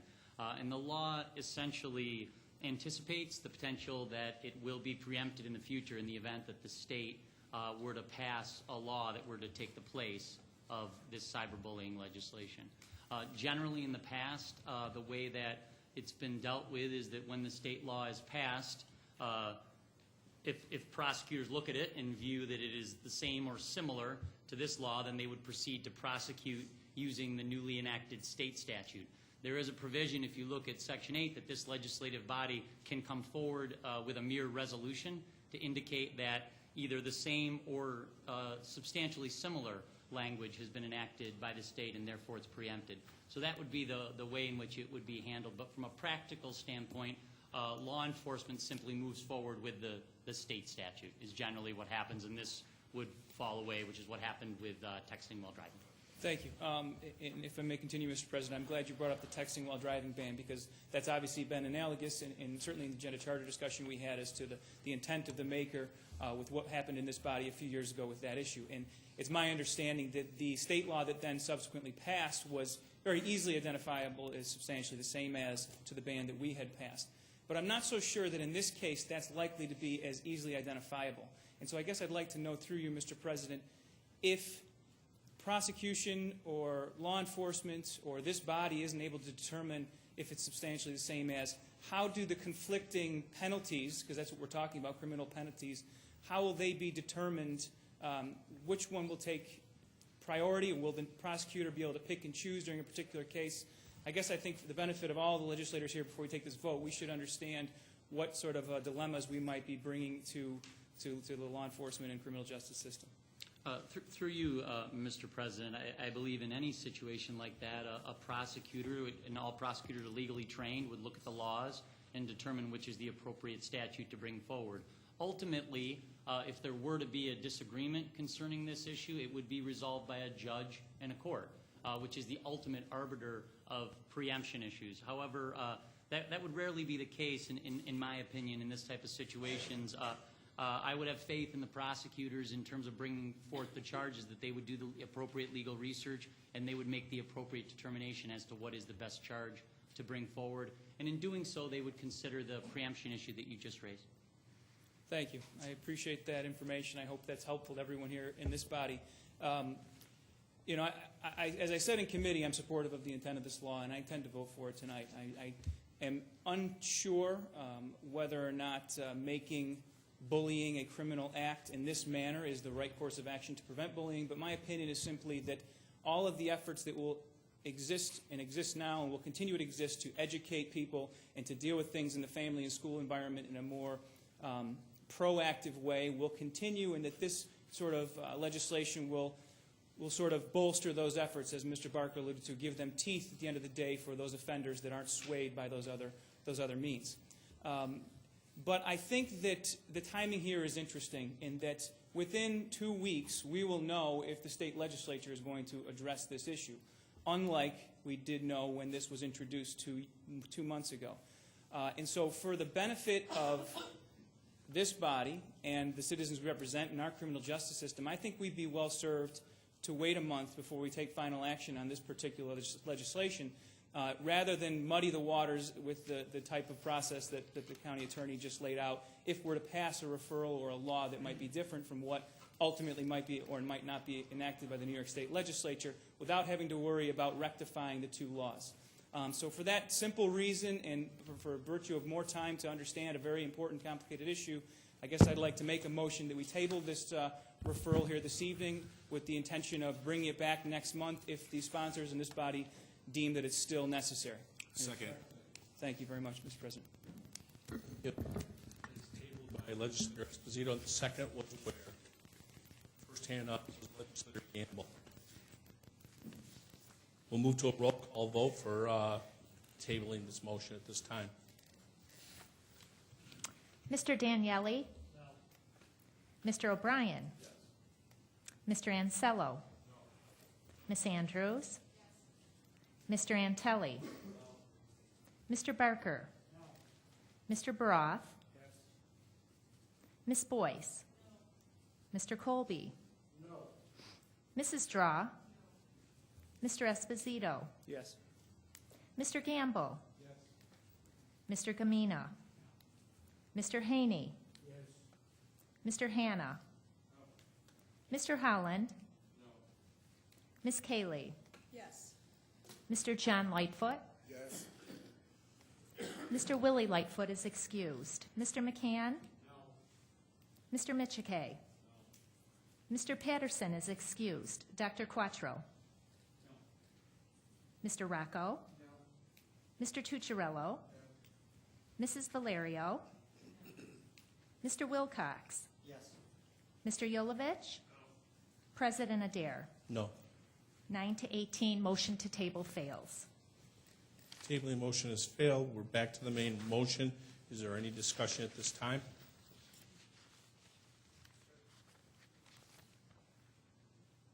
Legislator, you're set. Legislator Esposito.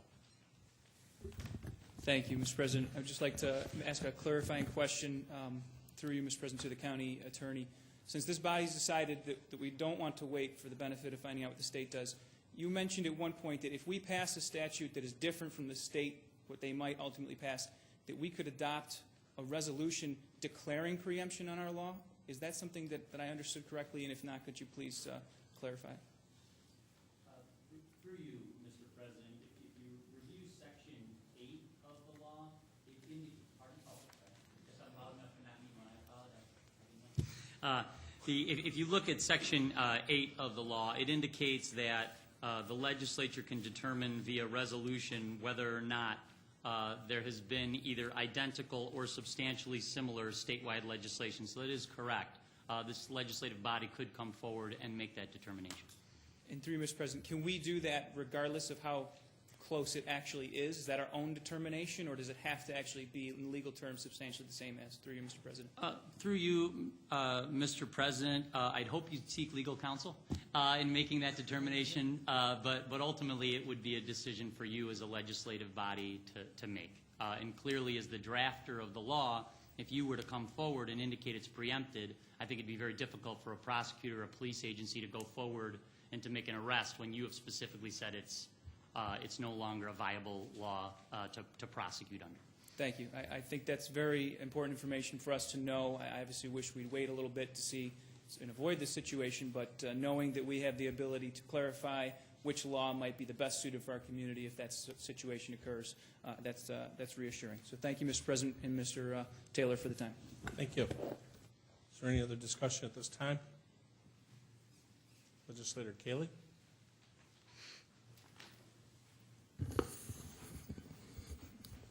Thank you, Mr. President. If I may ask you, through you to the administration, if in looking at this, we are talking about minors, we're talking about cyberbullying against minors, and with the possibility of the person being prosecuted as a minor themselves.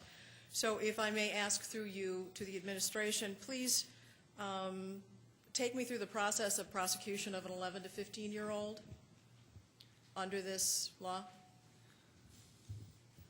Through you, Mr. President, a perpetrator under the age of 16 would be prosecuted in family court through the Juvenile Prosecutor's Office, which is a part of the county law department.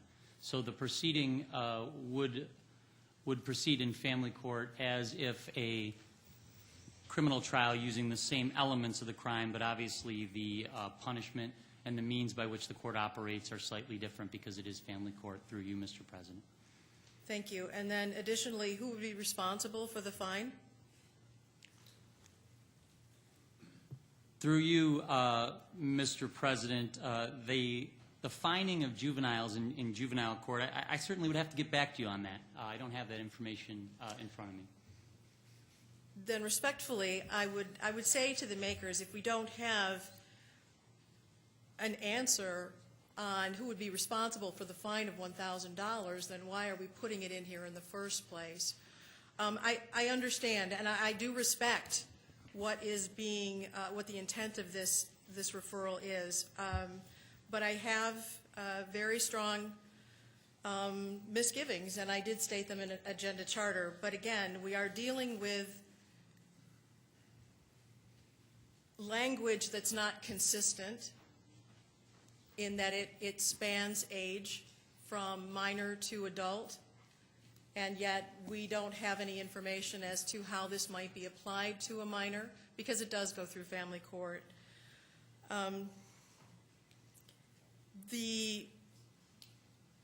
and this is just my thought, the continuation of the use of the word annoy, to me, which was given in the decision that we were given before the legislator, a few hours before legislature, it was defined as being inserted to narrow the scope of the language. And I feel that annoy does not narrow the scope at all, but yet it opens a gate in very subjective application. Because annoyance can simply be a blank pager that goes off multiple times, or a blank smartphone screen that goes off multiple times, something that actually has nothing written on it, no word. Annoy is much too vast for me to feel comfortable. And I would like to say that I'm also not comfortable in that this is a very large swath, cyberbullying, and yet we're only addressing minors here. And I feel that we can write legislation that not only protects minors against cyberbullying, but adults as well. Thank you. Thank you. Is there any other discussion at this time? Legislator Andrews? Thank you, Mr. President. I just want to rise to explain my vote quickly. First, I just want to say it's been a hard vote to decide which way to go because the law sounds very good, and I know the intent is pure, and I know bullying is a problem, cyberbullying and bullying overall, and I certainly don't support those actions that those individuals take to harass and intimidate other children, and I think it's terrible, and that something does need to be done. I appreciate the intent, as I've already stated, and the work of the makers in putting this together, and certainly their experience in the schools over their years. I've already stated my objections based on the language of the law of being overly broad and possibly unconstitutional. In addition, I guess I feel that bullying in a lot of forms, including, I believe, cyberbullying, if it is harassment or discriminatory, is already illegal and could be prosecuted as such. But I think most importantly, I just don't believe that criminalizing the behavior of children is the right way to really address cyberbullying. In this instance and for this topic, I just believe that preventive measures and rehabilitation would be far more effective. I think we should have learned this over the years, all the years that we spent locking up drug addicts and alcoholics, and all the money that was wasted and all of the time of their lives that was wasted, and that didn't change any of their behavior. What changes behavior is prevention, treatment, rehab, and those sorts of measures, none of which are addressed or contemplated in this law. In fact, this law takes the opposite approach by throwing juveniles into the criminal justice system and is very punitive, and I don't think that's going to be successful. The Dignity for All Students Act, which has been discussed, will be taking effect soon and will hopefully have some good effect in the school. It contains a well-defined definition of harassment and discrimination and protecting students from that. It also focuses on prevention and changing the culture in the schools and focuses on the rehabilitative aspect of what is needed to actually change bullying behavior. So again, I share the goals of this piece of legislation. I recognize tonight that it's going to pass. I hope I'm wrong, and I hope that it is a successful deterrent and that it is different from the approaches we've taken in the past to try to change behavior that have failed. But I can't support it in its current form, and so tonight I'll be voting no. Thank you. Thank you. Is there any other discussion at this time? Legislator Boyce. I was waiting patiently, and I wasn't going to stand, but based on Legislator Andrews' remarks, I do have to rise because I do work a lot with juveniles, and in particular sit on the Juvenile Justice Council, and I'm very aware that our Juvenile Prosecutor's Office works strongly and supportively with our probation officer along with law enforcement, and certainly, you know, talking about a $1,000 fine or a young person being locked up is probably the last thing that we would like to do, and we work very hard in Monroe County not to do that. We work to rehabilitate. We work to talk to kids and have them understand what they've done is wrong. And so I rise in support of the cyberbullying, but most in particular, I know that the county executive And when the makers of this legislation came forward, they did have the support of the mental health director, as well as law enforcement, probation, even the young people part of SWAT, Spreading Wellness Around Town, who works closely with the mental health department. They were in support of this legislation. And I think restorative justice is a means to talking to young people and telling them how to do it. But this is the teeth to get to that. That's the way that we can work and not negate also the parents' responsibilities as to what they need to do and how they need to be involved in this. And sometimes that's lost. So I think that, I'm very supportive of this. I'm very understanding of where other legislators are coming from, but certainly we need to work together to address this issue. And I can't sit back and not support this and say that we're going to wait for one more young person to either take their lives or be in a position where they may hurt others. So thank you. Thank you. Any other discussion at this time? Legislator Baroth. Thank you, Mr. President. I'm going to rise to actually explain my vote. I'm nowhere near as eloquent as Legislator Andrews. However, I regret that we have decided not to table this motion for 1 month's time to see what comes from the state, but also because there's some unanswered questions that the county attorney acknowledged that he did not know currently but would find out eventually. This is a difficult situation. When we talk about our children and them coming to harm, I think that everyone on both sides of this aisle will agree that we need to do something. My fear is that we're rushing to do something without fully thinking through the possible repercussions of that. That's my fear. Now, whether or not it's true, time will tell. However, I will have to vote against this, and I do so with regret, but I also do so with a clear conscience, I would like to point out. Thank you. Thank you. Is there any other discussion at this time? Legislator Barker. I rise once again to thank all that will be supporting the legislation. I want to explain when it comes to waiting for New York State for 2 weeks to see if they will do the right thing. Sometimes I have found that New York State needs a little prodding. When it came to the ban on texting while driving, most people thought that that made a lot of sense, yet it languished in New York State. Well, once it passed through here in some other county legislatures and there was positive response to it, well, New York State got around to doing it. And I believe that if more counties take a proactive approach like this, again, it will prod the New York State Legislature into acting. Rather than waiting for New York State, I feel comfortable leading like we did with the ban on texting while driving. Secondly, as far as rushing the victims of cyberbullying, the repetitive, abusive use that is going on would not say that we're rushing to get this done. As a matter of fact, most of them would say it's a long time that this should have been done. So again, I encourage my colleagues to vote in favor of this. Thank you. Is there any discussion at this time? Legislator Cayley.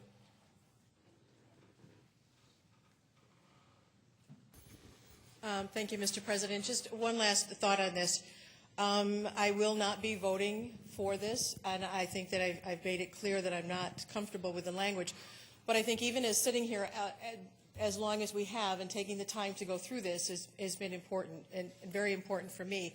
But I think what now bothers me the most is that we are legislating for minors alone and not for the adults that are affected by this.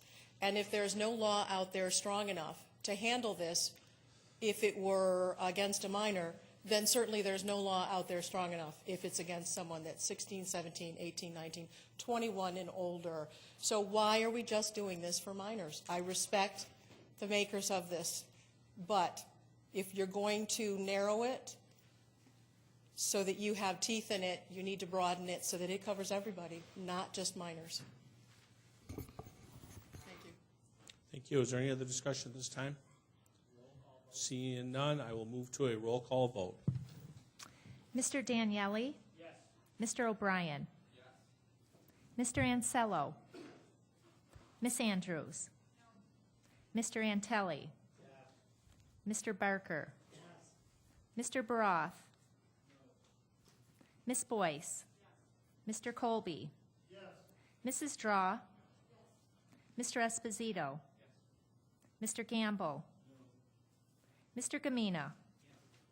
Mr. Haney? Mr. Hanna? Mr. Howland? Ms. Cayley? Mr. John Lightfoot? Mr. Willie Lightfoot is excused. Mr. McCann? Mr. Michike? Mr. Patterson is excused. Dr. Quattro? Mr. Rocco? Mr. Tucciarello? Mrs. Valerio? Mr. Wilcox? Mr. Yolovich? President Adair? Yes. 22 to 5, motion passes. The item carries. We will now continue with the considerations of motions, resolutions, and notice. Will the clerk please read the next item on the agenda? Item number 3, referral 12-170. Moved by legislator Draw, second by legislator Boyce. Is there any discussion at this time? Seeing none, all those in favor indicate by, oh, I'm sorry. Legislator Daniele, I'm sorry. Yep. Mr. President, I'm proud to rise this evening in support of this referral, and more importantly, this great program, the Legislative Youth Awards, is one of the events that, as an elected official, I look forward the most to each year. I'd like to specifically thank our staff, Jamie there, who has worked tirelessly on this, not only this year, but in years past. I'm proud to say that, this is a great event in our community, something that recognizes and honors the youth in our community and the advocates for youth in our community. I'm very pleased to say that of the 91 winners this year, 61 of them were nominated by our majority caucus. I would hope that next year perhaps there's a little more input from our minority caucus, as this is, again, an outstanding opportunity to honor the youth in our community. And I look forward to joining my colleagues, hopefully all my colleagues, tomorrow night to distinguish the members of our community who are making a difference. Tomorrow night it's at Monroe Community Hospital. The reception starts at 6 and the awards will begin at 6:30. Thank you. Thank you. Is there any other discussion at this time? Legislator Andrews. Thank you, Mr. President. Certainly the Minority Caucus looks forward to participating tomorrow evening, as many of us who are able to be free from work, to do so and to commemorate this occasion. But we also obviously support the young students who will be receiving this recognition and feel that that little dig was unnecessary by Majority Leader Daniele. Thank you. Thank you. Do we have a problem with the microphones tonight? Okay. Is there any other discussion at this time? Seeing none, I will recognize that Legislator O'Brien is out of his seat and out of the chambers at this time.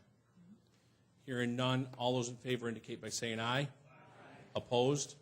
The item carries. Next item. Item number 4, referral 12-172. Moved by legislator Rocco, second by legislator Yolovich. Is there any discussion at this time? Seeing none, all those in favor indicate by saying aye. Opposed?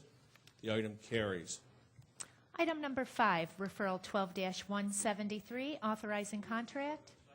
Moved by legislator Hanna, second by legislator Yolovich. Is there any discussion at this time? Seeing none, all those in favor indicate by saying aye. Opposed? The item carries.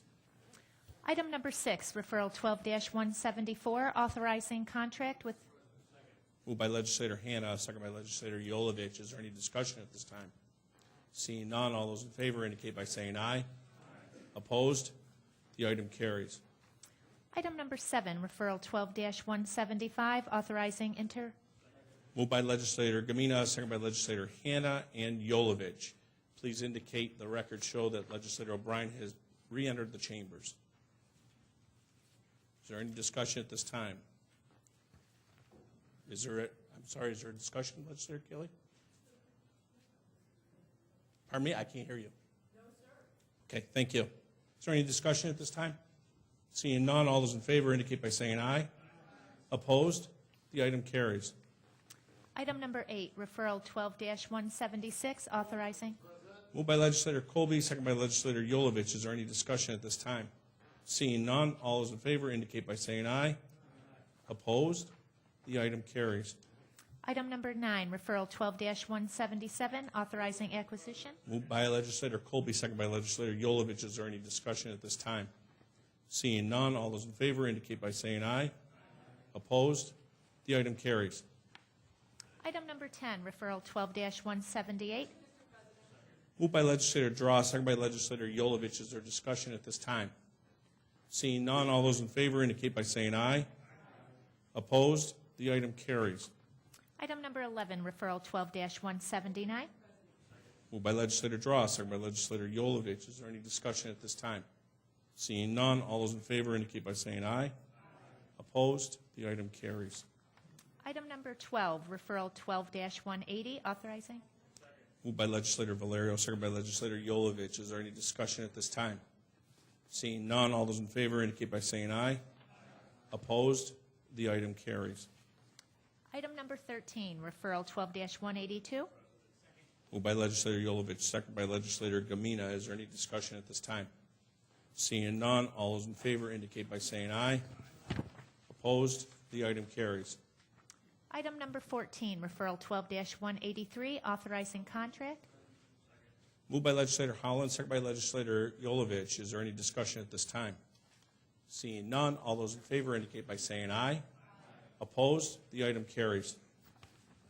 Item number 15, referral 12-185. Moved by legislator Holland, second by legislator Yolovich. Is there any discussion at this time? Seeing none, all those in favor indicate by saying aye. Opposed? The item carries. Item number 16, referral 12-188, authorizing contract. Moved by the Honorable Robert Colby, second by legislator Yolovich. Is there any discussion at this time? Seeing none, all those in favor indicate by saying aye. Opposed? The item carries. Item number 17, referral 12-188, BR. Moved by legislator Colby, second by legislator Yolovich. Is there any discussion at this time? Seeing none, all those in favor indicate by saying aye. Opposed? The item carries. Item number 18, referral 12-189, authorizing contract. Moved by legislator Colby, second by legislator Yolovich. Is there any discussion at this time? Seeing none, all those in favor indicate by saying aye. Opposed? The item carries. Item number 19, referral 12-189, BR. Moved by legislator Colby, second by legislator Yolovich. Is there any discussion at this time? Seeing none, all those in favor indicate by saying aye. Opposed? The item carries. Item number 20, referral 12-190, adopting 2000. Moved by legislator Rocco, second by legislator Yolovich. This is for introductory purposes only. Next item. Item number 21, referral 12-190. Moved by legislator Rocco, second by legislator Yolovich. This is a motion to table. All in favor? Any opposed? The item carries. Item number 22, referral 12-190, fixing. Moved by legislator Rocco, second by legislator Yolovich. This is a motion to set the public hearing. All in favor? Yes, I'm sorry. Thank you very much. I'd just like to thank everyone in the Planning Department for their work on this and for the discussions that we had at committee. I look forward to the public hearing and would like to reiterate that all the legislators that have voted against the CIP encourage the Planning Department and our fellow colleagues to use the time before the public hearing to remove the site-specific language with regards to the MCC downtown campus. The CIP is not the appropriate time to discuss that. It's premature, and we hope that that will be discussed when this issue comes back before this legislative body. Thank you, Mr. President. Thank you. All in favor? Aye. Opposed? The item carries. Item number 23, referral 12-191, reappointment of Commissioner of Elections. Moved by legislator Daniele, seconded by legislator Haney, seconded by legislator Yolovich. Legislator Haney, you have the floor. Mr. President, at the risk perhaps of besmirching the distinguished Mr. Elder's name in the eyes of some on the other side of the aisle, I rise with pride to second the motion. I do so for two reasons. One, he's one of the more distinguished constituents of the 23rd Legislative District. But number two, I do it in tribute to him and Mr. Ferrasi for the wonderful job that they, as the commissioners of election in this county, do. For those of you that have been involved in any statewide political activities, etc., Monroe County is known far and wide for having a board of elections that technologically, innovatively, all kinds of ways, is light years ahead of many of our peers. And not just the small rural counties, which you might say, well, they don't have the resources for these things. Some of the big counties also. The two of them do an excellent job, and I'm pleased to endorse that. Thank you. And they do, both of them do a great job. Is there any other discussion? Legislator Esposito. Thank you, Mr. President. My favorite question, may I ask you why this is coming before us as a matter of urgency? You may. Why is this becoming before us as a matter of urgency? Good, very good. A little slow. Okay, here's why it's coming before us, because it was voted on, I think, 2 weeks ago? 2 weeks ago by the Republican Party, and according to the information I have, that we have within 30 days to pass it. We put it in thinking that we could do it in July, and now we've realized that it has to be done now, so we didn't want to have another vote to bring them back up. Thank you very much. Okay. Great question. Is there any other discussion about the appointment of Peter Quinn? It's open forum.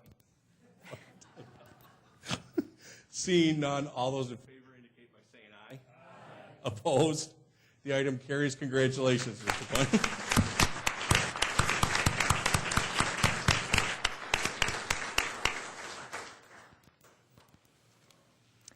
Item number 25, referral 12-218, appointment to Greater Rochester. Moved by legislator Daniele, second by legislator Yolovich. Is there any discussion at this time? Legislator Boyce. Legislator Boyce is on to second the referral. I was waiting. Legislator Esposito, floor is yours. Thank you, Mr. President. Would you please enlighten this body as to why this is a matter of urgency? Yes, I will. It is a matter of urgency because one of the board appointments, Mr. Daniele is stepping down. And one of the things right now is that Ed Hall is retiring as executive director, and they're right in the process right now of hiring a new person, and they really, really need a full board in order to do that. So I felt it was urgent. Thank you. Okay. Thank you. Is there any other discussion at this time? Seeing none, all those in favor indicate by saying aye. Opposed? The item carries. Next item. Item number 26, referral 12-219, directing the county treasurer to cause. Moved by legislator Daniele, second by legislator Yolovich. Is there any discussion at this time? Legislator Haney. Mr. President, and through you, from the draft resolution we received and the brief transmittal, it's apparent that we're making some kind of a change in our procedure.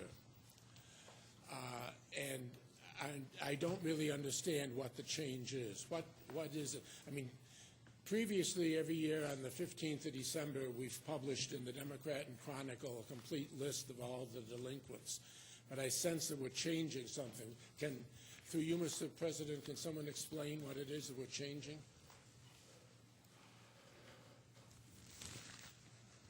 Through the President, what we're effectively changing is there's two potential ads here. There's the August 15th full listing of unpaid property taxes will be published in the Daily Record this year. The other part of the legislation that we're asking for authorization for is the advertisement of where that listing will appear, which has to appear for 30 days prior to August 1st, and we're asking for the authorization to place that in both the Daily Record and the Democrat and Chronicle. So the full list will not appear in the Democrat and Chronicle, but will appear in the Daily Record? Is that what I understand through you, Mr. President? Through the President, that is correct. Through you, Mr. President, may I ask why we're making that change? Through the President, it's primarily a cost measure. The quote that we received from the Democrat and Chronicle for the cost of the August 15th ad was approximately $310,000. The cost of that same ad in the Daily Record is $50,000. I can certainly understand your motivation. The issue that I would raise is, the only problem I see is that the Daily Record has a circulation of something like 740, namely all members of the Bar Association and a few bankers, as I understand it. The publication in the Democrat and Chronicle used to, and I don't know that it still does, but it used to, actually produce a fairly significant flow of cash as people suddenly saw their names in print and were embarrassed and rushed in to make the payment, who for a variety of reasons had misplaced their tax bills, thought their spouses had paid the bill, da-da-da-da-da. Is there any concern that we may be, since very few people will see the listing in the Daily Record, is there any concern that we will be inhibiting, I guess is the verb I'll use, that shame factor that has always produced a flow of cash in August?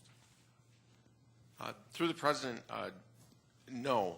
There is no fear of that. Through the discussions and deliberations we've had here as the administration, the county executive has directed us to post a listing on the website of unpaid taxes on August 15th, as well as as part of this referral, you'll see that we will be releasing that listing, the posting of that listing to the local media to also televise as far as the advertisement or the release of this information. In addition to the 30 days that this ad will be directing the reader of the Democrat and Chronicle, that the listing on August 15th will be published in the Daily Record, which will be available to them at that point in time. Through you, Mr. President, I'd like to suggest that you encourage the media to publish the availability of the list, publish and announce, or whatever you want to call it, for the electronic media, the availability of the listing on the county's website, so that perhaps we can maximize people's viewership of that, reviewing of that list on the website. But I understand the motivation for the change, although it should be noted that that hasn't been a cost to the Monroe County taxpayers. It's a cost to the people whose names appear on the list. At least I think that's the way it's always worked, isn't it? They in effect pay for that listing, don't they? There's a fee tacked on. Through the President, that's correct. There is a fee tacked on. There is a timing issue as far as reimbursement of that fee. It takes a period of 2.5 years to collect the outstanding taxes from the current year. So we do slightly lag behind and do wind up, effectively, you could say we're borrowing in accordance with the revenue anticipation note to pay for these costs. And furthermore, for those that end up never paying, you never collect the fee. Through the President, that is correct as well. Thank you. Is there any other discussion at this time? Legislator Daniele. Yeah, I just through you to the administration. I know Legislator Haney pointed out that the folks reimbursing this fee back to the county were not taxpayers, but the people who were delinquent on their taxes. I'll assume that the people delinquent on their taxes, although I guess using the word taxpayers while they're delinquent isn't correct, but ultimately they would be taxpayers and certainly people we represent as well, correct? I guess a rhetorical question.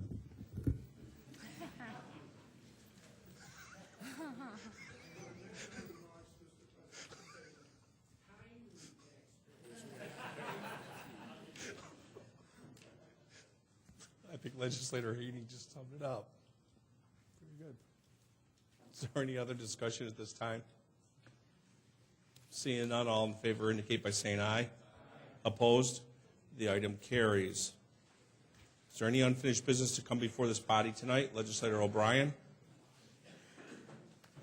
President, and I just request through you to the administration that, following recent events at the crime lab, if we could get a briefing at the Public Safety Committee, that would seem to be appropriate about the personnel changes and what we can expect to going forward. That would be my request.